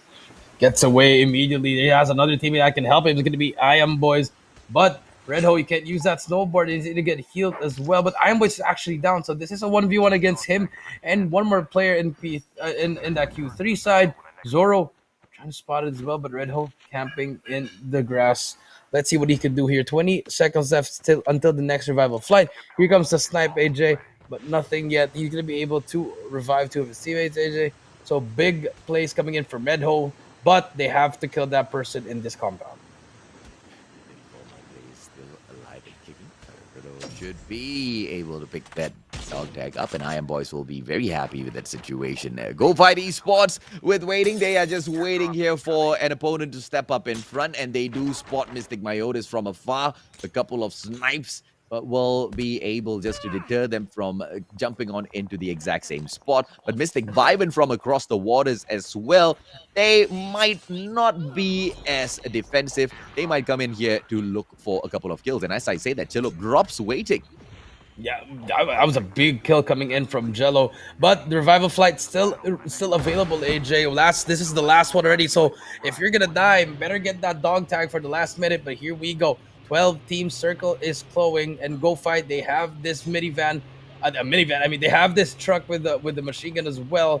They can actually take two, but might as well just take one with their teammate. And here comes Mystic Wyvern making the play. They will be able to survive for a little bit longer. Just behind them, the players from the side of BY7 Supreme. Here comes Rio. Rogue pulls out the defender in the nick of time, blinds his opponent, just backs away, and Dream right in front of him. Rio, he does not get the kill. Rio gets dropped by Chillo. This is just a perfect situation for the side of Mystic Viben to just execute their dominance. BY7, Matt Red gets taken down as well. Chillo a little bit too fast. Yeah, a little bit too fast indeed. But look at Mystic Wyvern. It's a full squad until now. Everyone is just communicating well and won't know when to shoot. So this team is just really turning up ever since those first two rounds. They were just struggling, but the third round and the fourth round, they switched it up. And now they are the Mystic Wyvern that we've been seeing since that semifinal, AJ. Because they have got an opportunity as well to shut down PG and Alpha.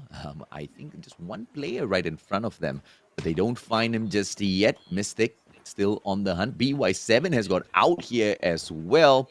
And this is all just extra feed for Mystic Viben. As they pick all of these skills up and they move on in towards the next zone, they're just setting themselves up for that confirmed victory. 12 kills in hand, and they're not slowing down. There's no more things coming in here, AJ. You know, Mystic just having their way, AJ, like you said, just really doing great stuff for them. And I mean, all they have to do is pretty much chill. They're just adding more points to their lead, which is going to be a very, very far lead. And, you know, Sentahari, I think they're already eliminated from the game, AJ. Are they? I think they are, if I'm not mistaken. We haven't been seeing them, but here comes some gunfight. Go Fight going to be in that building again, and Mystic Wyvern trying to make the play here. Yeah, you are right, man. Chintahati no longer in the lobby already. Oh and right in front of Aventus Sovereign Prodigy, there is a pink ad drop. If they go ahead and pick that up, they will be able to give themselves a slight advantage in here. But they have to be quick, though, because PG and Alpha on for the quick approach as well. Mystic Viben, opportunity to take down all of those players from the side of ABSG as well as PGN, and they will not hesitate. They start those shots off. Yeah, good shots again. Gets that second player down as well. Bluey goes down. Cyan going for one more. Rogue takes out another one. And they're just, no one's even checking their back. They're just getting shot left and right. And now I feel like this is going to be their matchup against Hacks right here. If Selup can hit another snipe here, they can win this game. They're going to get another 4 kills here. But it might be hard because Hacks, they've been really hot as well. Yeah, look at all of these loot boxes, man. Glowing purple, glowing gold, and all Mystic Viper needs to do is just kill, loot, and end up with a fully decked out golden mod setup from all of their guns from that gunsmith, right? What more do you need, man? Your own perfect, loadout, and it is all fully stacked out. Hacks across, too easy for Chillup. There's almost zero recoil on that sniper. Yeah, zero recoil indeed. All you have to do is aim it properly and just spam it. And then we do see now that Mystic they're gonna get pushed on by one person, but about to get taken out. That's 16 kills for Mystic Wyvern. And there's gonna be Go Fight that goes down from the building, and they want to take the gunfight. Here we go. Mystic Wyvern versus Go Fight Esports. Who's gonna get this engagement? Zahira about to get shut down. MSMC out for Chelup, and can they make the play? They just go in there for the pinch push immediately. Zahira shut down. Nadia from up top doesn't get taken down just yet, but they dare not go in for that aggressive maneuver. Chillup now repositioning himself just to catch Nadia off from that flank and will not be able to get the kill, but the rest of those players, Gabe now comes in for the push, manages to shut down Nadia. Wow. Nadia on the floor, and Gabe will be able to bag the rest of them as well. And now they set up for yet another battle against Hax, because Hax quick on the prowl, quick on the approach from across. Taji still alive together with Say Mari on the ground. KW could not been saved, and it is just the players from the team, the 17 reinforced, getting the damage done and backing away from the situation. Yeah, back up indeed, just tagging him up, but still alive on our screen. Hacks with 7 kills, but at the same time, look at what Mystic Chillup is just pretty much having his own way. He's not even getting covered anymore. He's just shooting and shooting, but it's gonna be a 4v. It's gonna be a 2 versus 4.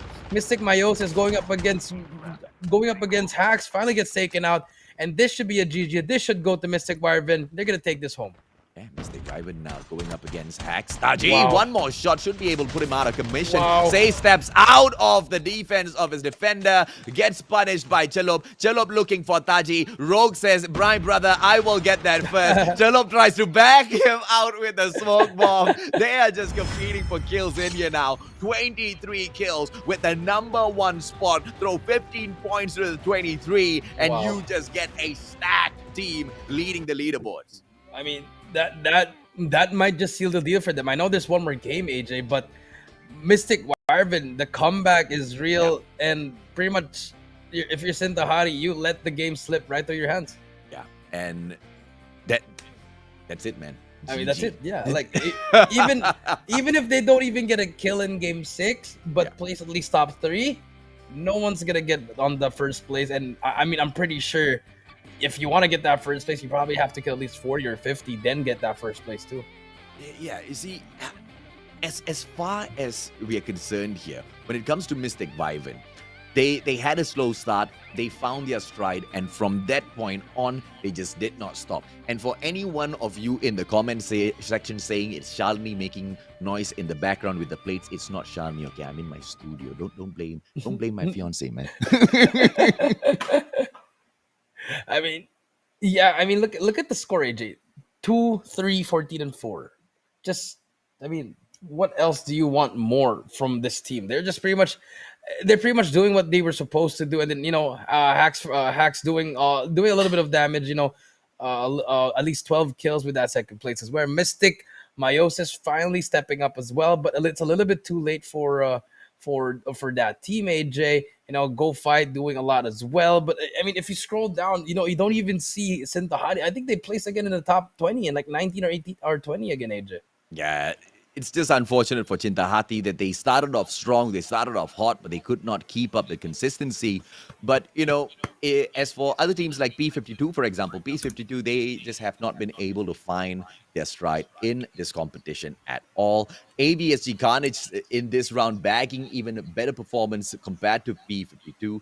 And I have not spotted Chinthahati yet, or did I miss them? I don't. Oh, there they are. 17th place with 1 kill. Yeah, so there's just no way they're going to be able to fight for that #1 spot there with a performance like that. 2 times in a row now, Chinthahati unfortunately make that exit. And Unfortunate. and look at this, man. In the 18th position, who do we have? The Medios HG. Oh my. It's just unfortunate. I mean, yes, you get 2 kills, but you don't even get any placement points. It's been the same problem for them since the start of the first game on this stage. Always doing the same stuff, not switching it up, not rotating properly, just having all these small mistakes. And I mean, it's very unfortunate. I mean, but it is what it is. It's the grand finals, and Mystic Wyvern, they're the one just taking over. Yeah, and I just don't know what's up with Meteor HG Triple S, because this is definitely not the way they shine, man. They usually go out there and they dominate. And yes, there has been inconsistencies from the team in the past, but the kind of inconsistencies that I'm talking about is with them bagging 20 plus kills, getting that #1 spot, and then, just bonking out halfway through in that 10th or 15th position sometimes, and then making their way back up to the top, right? That kind of inconsistency. But the kind of Meteor HG that we have spotted today have not been able to play at their best. They've not been able to hit their stride at all, Jericho. Yeah, they haven't hit their stride at all, just pretty much just really struggling in every single game. Or, I mean, not even the game, just the way they're playing is just struggling. The way they try to do their engagement, the way they use their skills, the way they use their utilities, how they rotate. It's just been really, really unfortunate for most of the teams, and that's what the better teams are taking over. Like the Hacks teams, the Mystics, the Aventus Sovereign teams. Even Sintahati, they've taken over a little bit, but there's the next level. That's where Mystic Wyverns are just coming in, pretty much just having fun. They're just having fun at this point, AJ. Yeah, and you got to believe that you can get it done, and you got to work towards it, and that's exactly what Mystic Wyvern has been doing throughout the whole day, right? I mean, come through the semifinals, the performance that they are showing in the grand finals, nowhere near in comparison to the semis. Yeah. I mean, at the grand finals, there's a whole new team. They are just popping off left, right, center. They're not giving anybody else much of a chance, and each and every single time, Chilo pulls out that M21, bro. He got 14 kills in that lobby. I mean, 14 kills. I mean, he's not going solo versus squad. He's not playing a regular ranked match, all right? He's in the grand finals of the Plunge MYSG, and the guy actually cracked 14 kills. Crazy stuff, Jared. Crazy stuff indeed, with the M21 EBR just doing wonders for him, and that's why you gotta level up your loadout. So you gotta balance at some time, AJ. But with that being said, 5 games down. We got 1 more to go. That's gonna be the final game. But before we do that, we have to go to a short break, and we'll be right back.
die.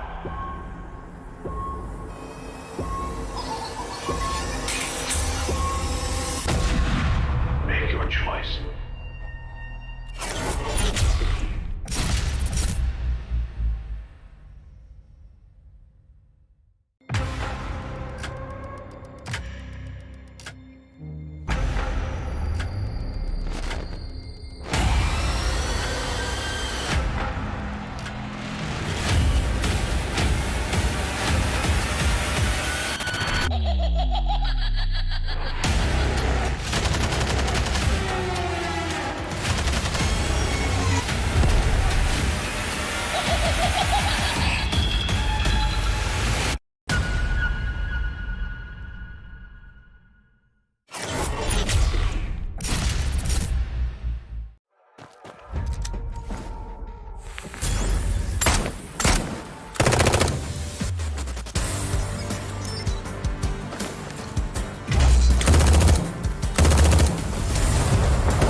Ladies and gentlemen, welcome back to the Plunge MYSG Grand Finals.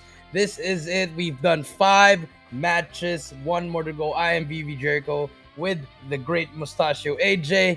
And I mean, it's a pretty we already know who's gonna win, guys, but hey, anything can happen. We might see someone just dropping 16 kills from a team. I mean, anything's possible, but if that happens, I am retiring from shoutcasting. Ladies and gentlemen, boys and girls, we've got the Q&A for you here. So let's bring it up on the screen. Without further ado, name a class skill that uses zombie. Zombie. Thank you, Garina. I think whoever was creating the questions went like, okay, maybe we went overkill, bro. Yeah. Maybe we need to tone it down a little bit. Thank you for toning it down. Thank you for toning it down. So, guys, don't forget to answer. Comment down below. And I think we'll be revealing it before the end of the stream, guys. So drop it down in the comment section. Your answer, your IGN, your open ID, and hashtag take the plunge, guys. And 30 winners will be chosen. Oh, yeah, absolutely. Now, as we jump on into the final plunge for the grand finals, ladies and gentlemen, boys and girls, MYSG is looking for a champion. And that champion can be a mythical Vyvern up top. It can be anybody else in the competition. Some of you might be thinking that, you know what, it's guaranteed them already, right? But, you know, that begs the question, who's in that second spot? Who's in the third spot? And you know what? We're not going to tell you. We're not gonna tell you. You gotta guess it. But I mean, you guys have a pretty good idea. If you were watching the whole stream all throughout, I'm pretty sure a lot of the viewers would know who's gonna be second or third, because the top spot, obviously, it's gonna be Mystic Wyron. They popped off the last 3 games, Yeah, and I mean, it was just they're just really doing it so well, and I'm pretty sure they're hungry for more. They might even drop another 26 here on this next game. Yeah, some people may be like, hey, you guys are so biased, man. How can you say Mystic Vyvern's definitely got the win already? When you've got a lead of around 50 40 points or on 50? the board, you can pretty much call yourself the champion. But I mean, anything can happen, guys. It's Call of Duty. It's Call of Duty Mobile. Anything can happen. So I mean, here we go. Our final game for MYSG Grand Finals. Here we go. Let's see what's gonna happen here. As you can see, the plane will go through Fire Range and Nuketown as well, over Asylum and Array. Let's see who's gonna drop down. And as you can see, everyone is going for a passive game. You know, maybe those second and third team that is trying to get that dub, they're gonna be really aggressive for this one, AJ. You just have to, you know, tone it down a bit. Yeah, absolutely. And I mean, do you need to tone it down a bit? Mystic Vyvern can sleep throughout this whole match and still not be affected at all. So that just means they can go out and they can do whatever they want. They can have as much fun as they want. They can make as many mistakes as they want. But the question is, what sort of a team is Mystic Vyvern? Do they want to not only win, but absolutely obliterate the whole of the Plunge MYSG? I think that's exactly what they're going for. But as I say that, ladies and gentlemen, boys and girls, Gape as well as Rogue, they are down and out for the count. Jalop, Dream, they are still trying to win this out. Rogue manages to drop Rex out of the equation, and now Jalop all the way up to the top has got a good chance here now to catch his opponent just one flight of stairs above him. Yeah, one flight of stairs indeed, but Dream here is going to be engaging in one right now. We'll pick up that tag. They're trying to put the pressure on Dream. They are 2 people down now. One more dog tag to pick up, but they have to reactivate that, AJ. Now Shelup on top, their best player arguably in that team. But there's gonna be another team up there, AJ. It's gonna be the Sabahan Hunters that can try to do something. Yeah, at this point, Shelup's arguably the best player in this lobby, right? And now Dream shooting all the way up to the top is not going to be able to find anyone just yet because the rest of them at the bottom. But now here comes one player in the name of Chris. Gets spotted out by Dream. Initial shots, no trigger discipline, and Dream scares Chris off. He's not going to be waiting around to get shot down. And Mystic, they will still have to wait a little while more. But they don't really have a lot of time to waste. Gabe, he is running out of time. Yeah, not a lot of time indeed, but there's going to be 6 more players below.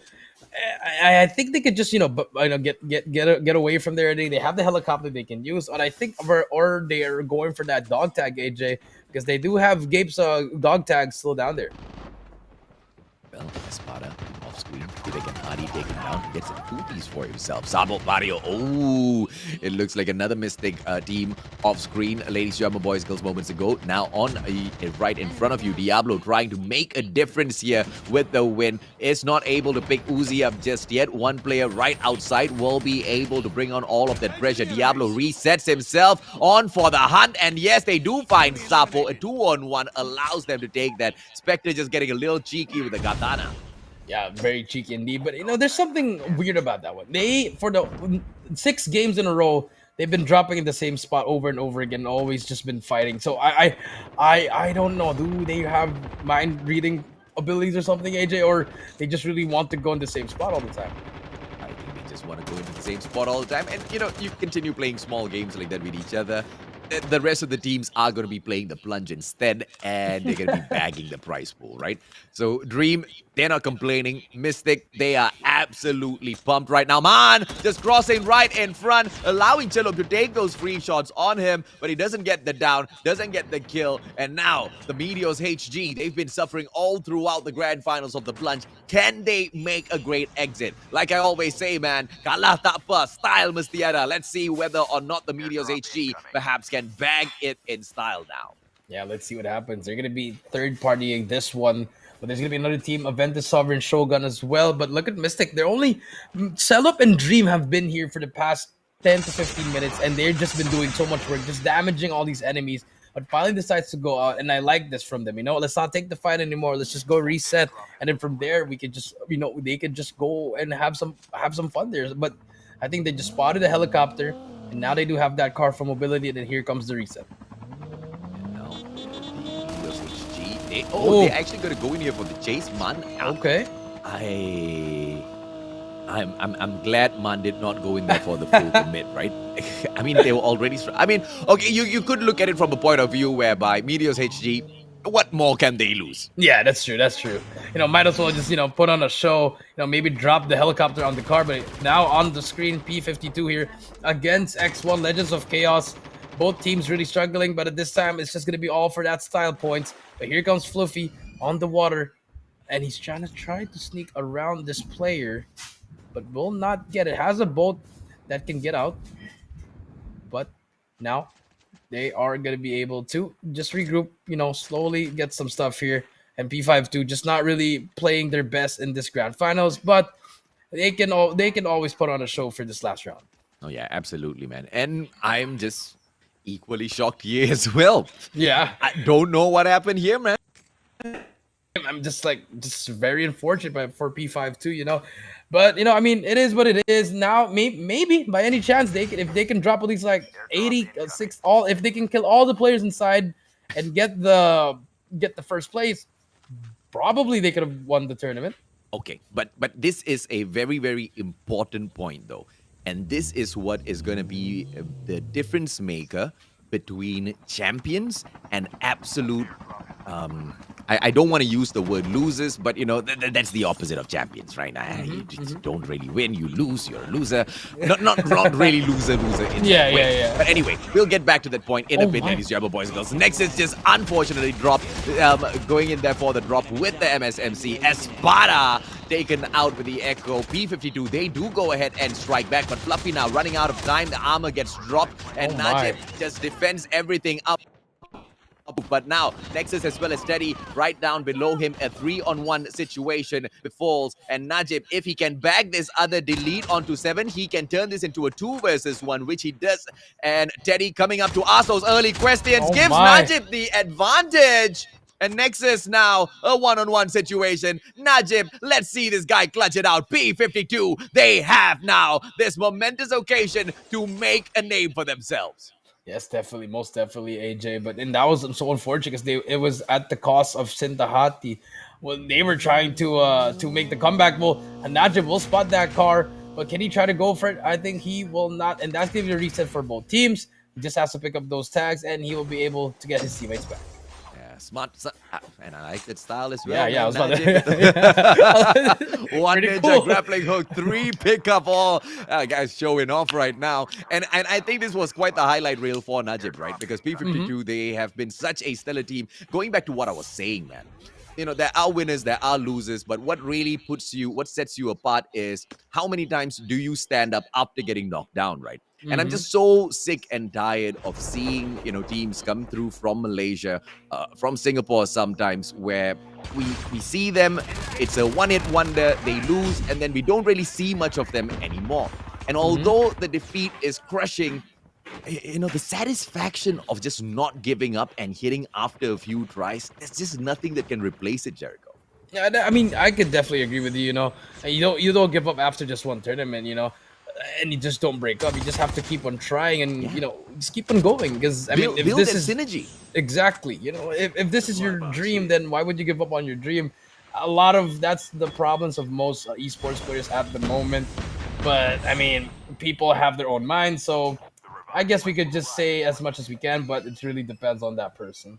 I will say that, and I will say more. Ladies and gentlemen, boys and girls, those of you watching at home, if the players in here come back, watch the replay, do not give up. Defeat does not mean the end, because Call of Duty Mobile, we are just getting started, man. 2 years in here, it's still a baby in the esports ecosystem. And as we, the players, as well as shoutcasters, we continuously build up this world, there's just no stopping us, right? And from the get-go, yes, some of these teams, they are making an early name for themselves, but just like what we are seeing here with the victories out there on the leaderboard, it's not just that one team who's going to be raiding up top all the time. Yes, you're going to have your apex predator, but there's always space up there at the top for more than one team. It's always gonna be open for everyone. It's open season all the time in esports, so might as well do your best. Just keep doing, keep grinding. And maybe one day you'll be that best player. You'll be on that record book of just being the best. Yeah, absolutely, right. And I look forward to seeing the Malaysian as well as the Singaporean scene grow even further than it has so far. And now the Meteors HG still staying alive, but as for AVSG, as Prodigy, ladies and gentlemen, boys and girls, the same thing cannot be said. Sayang now on the ground. Sayang near Bluey as well as Sultan just trying to hold on, using the boulder to their advantage, but unfortunately he gets taken down as well. And now Sultan, the final player left in here for the kicking. Is he going to be able to fire back? He pre-fires, just giving away his position early, and he's going to pay a big price for that. Yeah, he loses all that armor, and now he's going to be trying to fight this player on this left. Will not actually manages to armor up in the nick of time here. Still has a lot of time to take him out, and K will get taken out. Works out for Sultan, but your health is deteriorating. He has to get out of there. Just get the tags, but he has to pop something within 9 more seconds. Can he get something going there? But now switching over to triple HG, HG triple S Cal inside the house. Going to be PGN inside as well. PGN Alpha trying to take him out as well. Teammates are going to be outside. Can he do something here? Has 37 armor. Should not be able to challenge it. He has to wait for his teammates.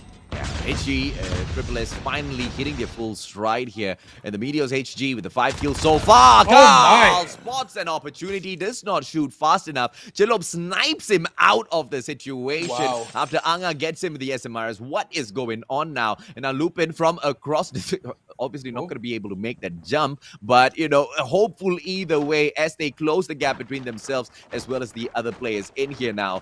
The Meteors HG taking the fight up against PG and Alpha. Iron Boys overstepping, gets punished instantaneously. 2 more players up top. I wonder if there are any traps awaiting them. There should be some traps. If there aren't, and there should be a crossfire. And it's a shotgun, actually. Let's spot that leg here. SSS Jin here trying to make the play here. Gonna try to push up. We'll bait him out. Actually, and gets taken out by the shotgun. The R90 doing a lot of damage here. Lupin trying to make something out of here. Still has 125 armor and 100 health. But PGN's gonna make the push. And Mystic Wyvern is right here to clean up everything. Dream is here, and here we go. But here comes another push coming in from Man on the airdrop. We'll try to help his teammates out, but letter F, Team F, Sintahari is gonna be right there behind him. Well, Man, as soon as he pulls out his gun, ladies and gentlemen, boys and girls, is he going to be able to make a difference? At the moment, we don't think so. Is 17 reinforced with Ryu just being forced out of his position by Najib. There's still a player on the side for P52. I mean, going back to this team once again, the first time in here, so much of promise. I hope it's not the last time I see them, right? I want to see them come back through for more of these fights at the Plunge, and I want to see them up top one day. Because mechanical capabilities, I definitely see some viability here. And in terms of the strategy during the semifinals, they really, really stood out, Jericho. Yeah, they really stood out, and especially Najib as one of their clutchest players. He's really making a name for himself for this tournament. So I believe maybe just a little bit of tweaking, a little bit of coaching there, a little bit of just more dedication. They can just come back here and maybe even get to the Garena Invitational for that for the Battle Royale, AJ. Yeah, absolutely, man. I do not put it past them. I know they most definitely have the talent to get it done. Do they have the heart to stick together through to the very end? P52, that's my question to you. I guess I will see the answer at the next competition. Just the same way, I've got my eyes on all of these teams. So I hope they've got their ears, open, listening to this challenge. I want to see exactly how much they grow from this competition to the next. I mean, for example, if a team like Mystic Vibin can run away with this many points, the biggest question is who will be able to back them in the competitions that come forth and, be able to make sure teams like Mystic Vibin just do not have that opportunity to be the apex predator, but, more of a equal fight opportunity out there on the battlefield, Jericho. Yeah, more equal indeed, AJ. But now we do see P52 here, and off screen we do Sintai spot that takes out Gape, and it's gonna be Sintai versus Mystic Wyvern. If we can hop on board there, that's gonna be a good fight to watch now. And here we go, AV Kraken here as well on the scene as well. SSS still alive there, man, trying to do anything he can. Oh. He's gonna be tagged up with no armor left. We're gonna get shot down. Man is one shot, and Zoro will be able to take this kill. Oh, smart plays by Man, mechanically just trying to get away from Zoro, but unfortunately was already down on that HP, didn't really top his armor up, and Zoro just goes in there for the punish. Yes, he's an airborne player, so he's not worried about the zone at all. He will be back in there in a jiffy. Yeah, in the jiffy indeed, but that's a very risky. Hey, did he make it? No, he didn't make it. He didn't make it. GG, bro. You hate to see it.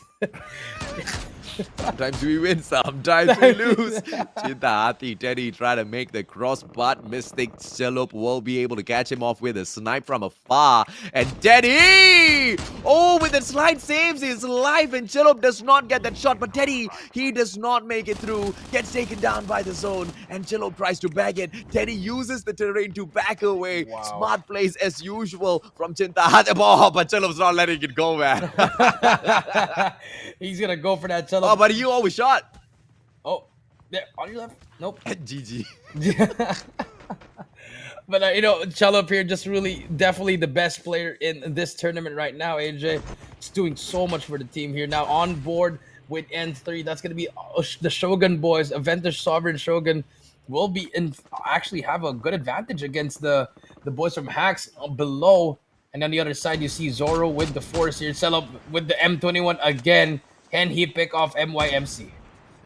From afar, he spots Zoro as well as his team member. Dicaro manages to use that snowboard. A little bit of extra mobility makes it so tough for Chalup to get that aim on point. Rogue now from afar just looting up a little bit more just so that he can set himself up for the next battle. And Mystic, as usual, they try to dominate this lobby as well. 9 kills so far. MYMC now in their crosshairs, and they're not slowing down at all, Jericho. They're not. They're just going in there the whole time. We do see Smile underneath the ocean as well. Let's see if Chalup can hit the shot. I think he just spotted Nexus across. Should be able to spot Nexus. Smile trying to swim. He's just he's there, and Chalup takes him out through the water. Beautiful shot. There's going to be one more player. Can he hit this? Chalup is on fire, AJ. Oh, absolutely, man. And he wasn't able to get the other player, but spots Nexus on the hill. Chalup immediately ducks down beneath the water. He needs to be able to bag Nexus. Spots him out. Nexus, oh, with the wrong position to pull, and he hasn't checked the water out just yet. And Chillop just punishes him. Look at the positioning coming through from this brave player, man. Like we talked about, they can go out here, they can do whatever they want, they can have as much fun, take as much risk, and not be, worried about the consequences at all. But even as they do all of that, they're still bagging those kills, and they're still getting into the next zone. It's just unbelievable for Mystic Wyvern the way they're playing. Just always third party and just winning all their gunfights. Just playing so well, AJ. And now they have their brothers on the other side. Mystic Meiosis is over here. Let's see who's gonna get the better of this. Mystic versus Mystic. Here we go. But it's gonna be another team behind them. AVSG Sovereign behind them. It's gonna be N1, so it's gonna be Shogun at the back. So Mystic Wyvern, they're gonna be stuck in the middle. But here comes Jello. Takes down one. Can he take down the next one? Here comes the push. The pressure is on. And Mystic Wyvern taking out Meiosis. One by one, they fall. The wipe is in. 16 kills. Mystic Wyvern. Ladies and gentlemen, boys and girls, I give you absolute perfection at the Plunge MYSG. The mythical beast. What a performance. And now they search for the #1 spot. They spot AVSG right in front. Gabe loses all of his armor, but pops his skill just so that he can have that speed as well as that extra mobility out there, unspotted by anyone. And Mystic Wyvern still, they go in for the hunt. This time they spot Haxay on their ground. Good prone coming through just to survive a little bit longer. But Gabe now with his skill, but just oversteps out in the open, gets punished by Haxtaji. Gabe as well as Rogue taken out of the equation. And Mystic Wyvern, they might not reach that #1 spot. Yeah, let's see what happens here. They have to win this gunfight just to secure everything. Hax is now chasing on them, but they do have the advantage here. All they have to do is pre-aim here, but they're gonna get sandwiched by another team behind them. AVSG Shogun is gonna be behind them. Smokes are down. He's gonna get seen through the smoke, and here comes Dream. He has to challenge now. Dream getting away with his life, but Cello finally gets taken out because he has that warm G, but Dream is there from behind, takes out one with that echo. Can he get the second one as well? 58 health. Can he win that gunfight? But finally gets taken out, and Mystic Wyvern are removed from game number 6, but let's see who's gonna win this game. But the number of kills and the placement points, I think they most definitely have managed to not just impress, but to blow our minds out of our heads, ladies and gentlemen, boys and girls. And now AVSG in the form of Shogun up top on the hill. They've got the advantageous position. KW in the form of Hacks right in front, aiming for that #2 position. And 17 reinforced, trying to climb up the leaderboard as well. Because, yeah, the #1 spot has already been bagged, has already been booked. But as for the rest of the standings, it's all up for the taking, Jericho. Yeah, all up in the taking indeed. So let's see who's gonna win this one. Force, it's gonna be a 2v2 versus 1 here. I think Hax has a good spot here, but the circle has to close in, so he has to go in anytime now. Here we go, ladies and gentlemen. Let's see what is going to happen here. Fully kitted out is Chris, has that AK-117 with that sniper. Can someone draw first blood? Chris does not spot anyone, but anticipates them moving through that zone, goes in for that pre-fire, finds absolutely no one, repositions himself, playing all of that height to his best advantage. And through all of this chaos, KW is just remaining quiet, and the best play from the guy is doing exactly that. But as I say that, Hacks, now KW gets taken down by Ryu, and Chris finishes things off for the side of AVSG Shogun, using that height advantage, and they bag the win as well.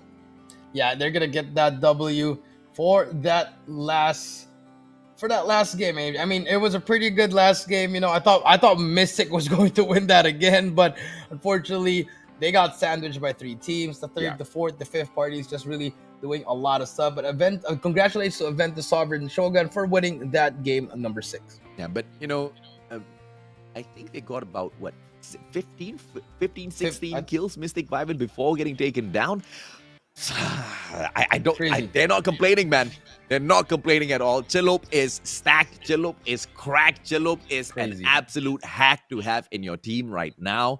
AVSG Shogun, as we just saw, ladies and gentlemen, boys and girls, picking up that #1 spot together with the additional 6 points for those skills. 17 reinforced in that second spot with a total of 7 kills. And of course, we have got the one and only Hacks bagging that third position with 8 kills on their side. Mystic Wyvern, on the other hand, with the 17 kills Wow. in that 4th spot. And of course, you've got R7 with a total of 2 kills in that 5th position.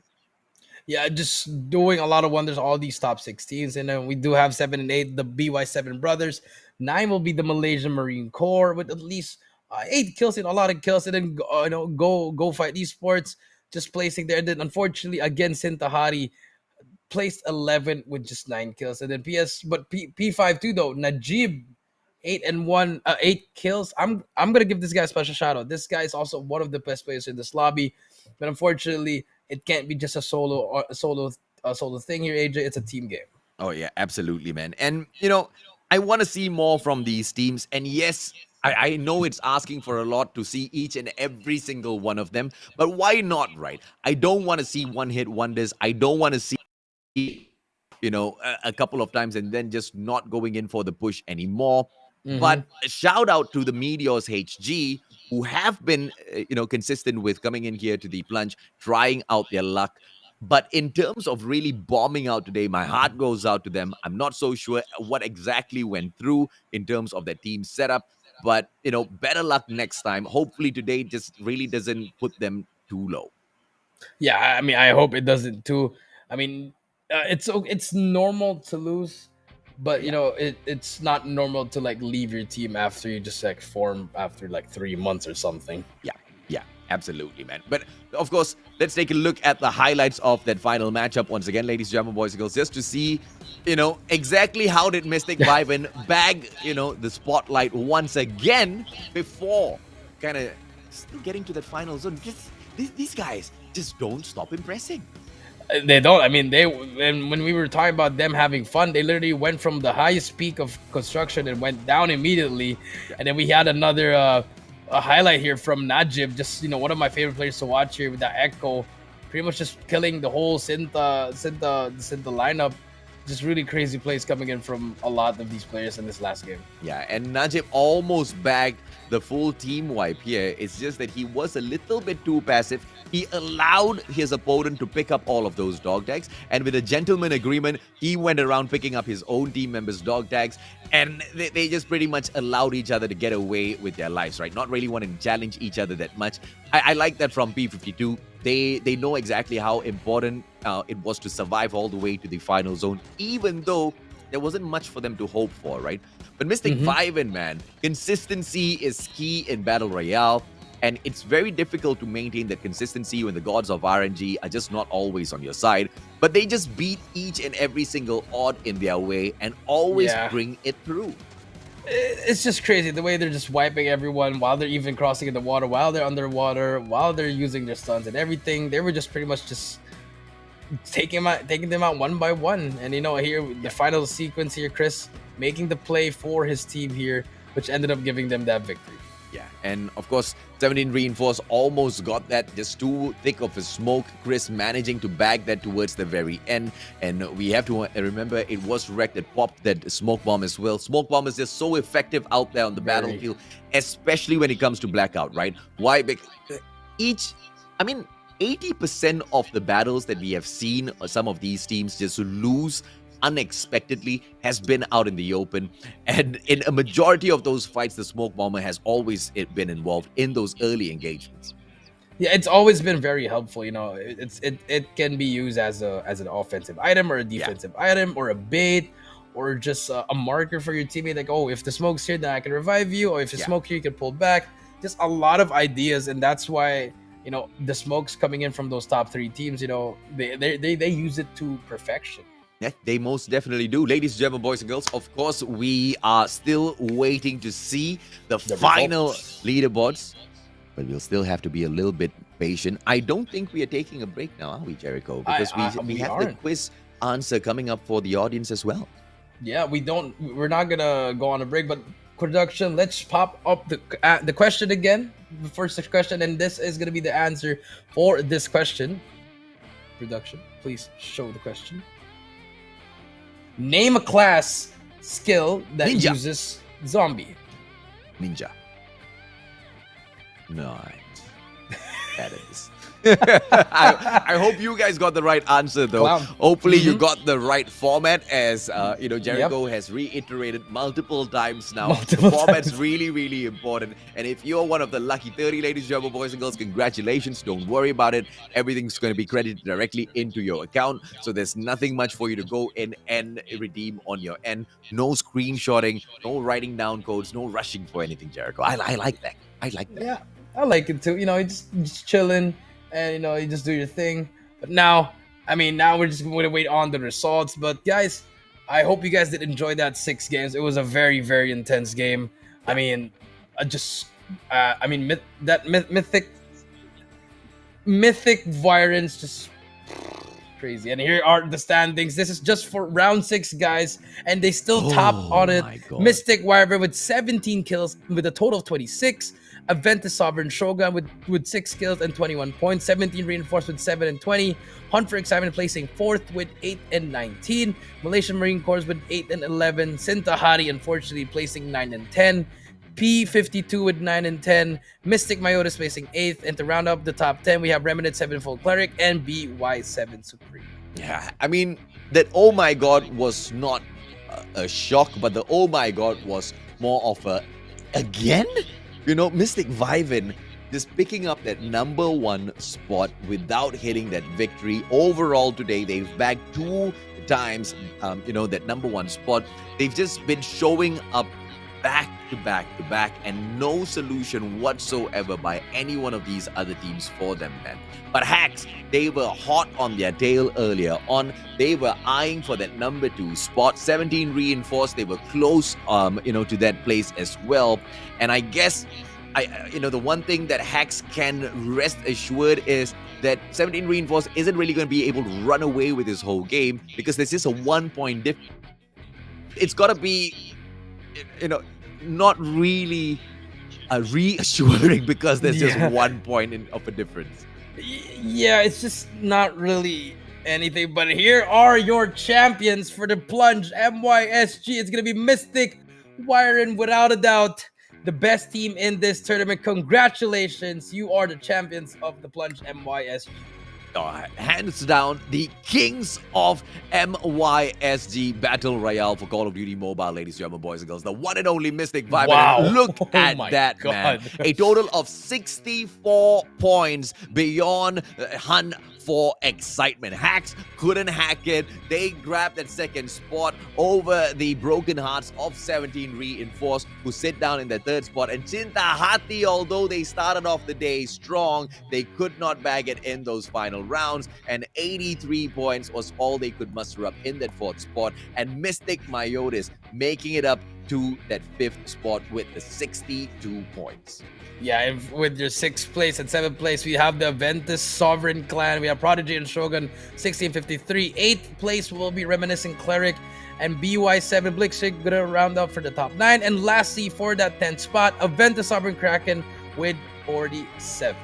Yeah, I want to see more. I want to see more, not just from the top 10 teams. I want to see more from the teams that plays from the 11th all the way down to the 20th, right? BY7 Supreme, BGN Alpha, Sabahan Hunters, Malaysian Marine Corps, Go Fight Esports, Generation X 940, Peace 52, Triple S Meteor HG, Aventus Sovereign Carnage, Legends of Chaos. All 10 of these teams, we want to see how much can they improve from now until the next plunge, because that's what it's all about, man. And the community that's here, that's watching, they are waiting to see exactly that as well, because the ones that can prove themselves to be the most viable ones to improve in a short span of time, I think all of the viewers will be very curious as to how they're going to get that done. Streaming setup, you're going to be able to get the views. As a pro player, you're going to be able to get all of that attention. It is a win-win situation to aim for that.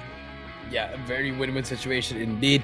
You just really have to show your dedication. All these teams, they all deserve to be here, but it's only going to be one team that can be the champion, and that is Mystic Wyvern. And I mean, JJ, it's just, I mean, when I saw the score, I was just like, 105, 168. Like, damn. Imagine if they won all the games, AJ.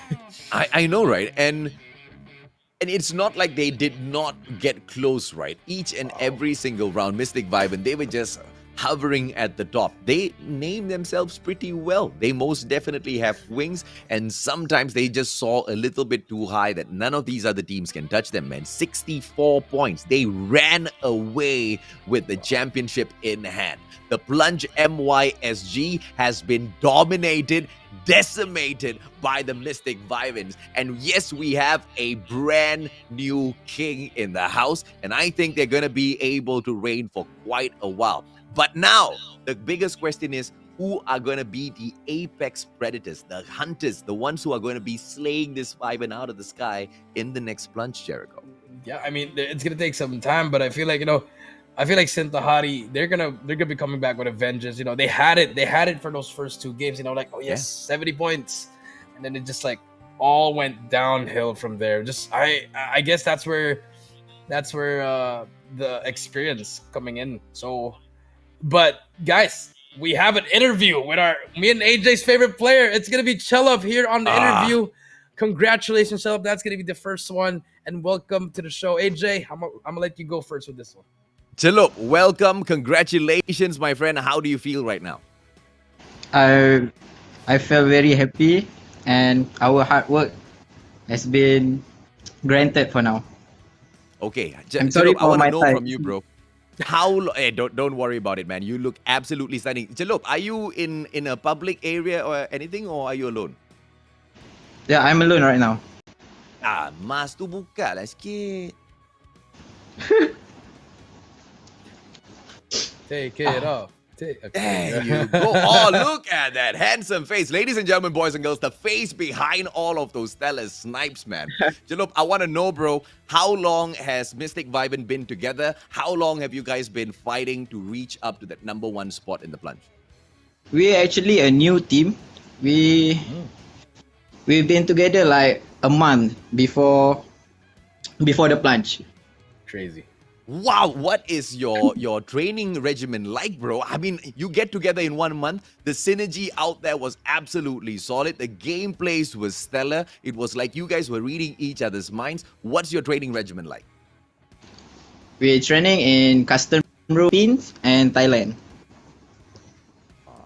Superb, man. Jericho, do you have any questions for this legend? I mean, since you said it was only been a month, so who makes the calls? It's just a month, and it's gonna be really hard. So like, who makes the tough calls? Who makes the play calls? Who's like your captain or like your in-game leader? Yeah, our team captain is Mystic Rogue. He doing the great job.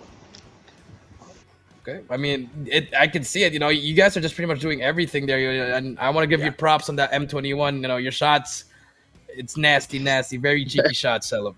Yeah, absolutely, man. Chelup, do you have a shout out for everyone who's watching this right now, who wants to have what you have, bro, who wants to be a little bit more like you, to be able to gain some attention from the world of Call of Duty Mobile?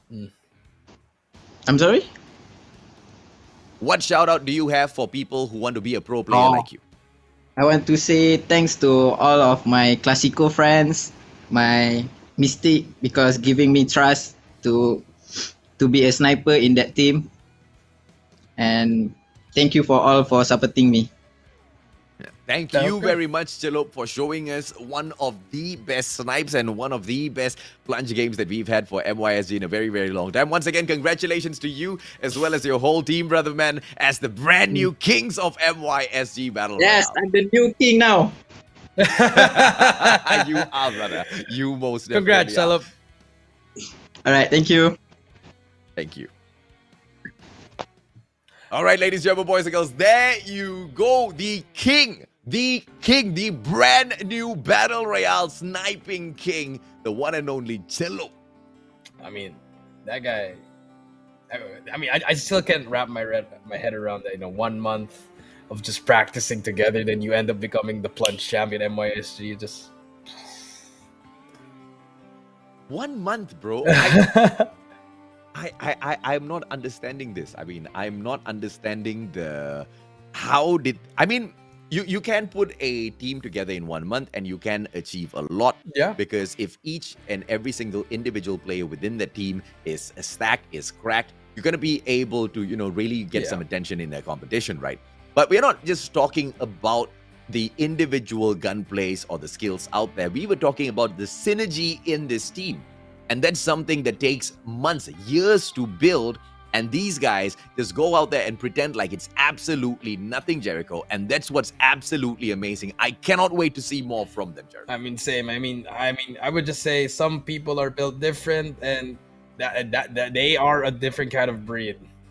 Yeah. Well, ladies, gentlemen, boys and girls, on that note, you guys have seen them do it. The question is, some of you, I see some names in the comment section. I know you guys are amazing players. The question is, when will you step up to the plate and take the plunge? On that note, ladies, gentlemen, boys and girls, my name's the Mustachio AJ, down here with the one and only Triple V Jericho, signing off. Thank you so much for tuning in. You guys have a good day and take care. Bye.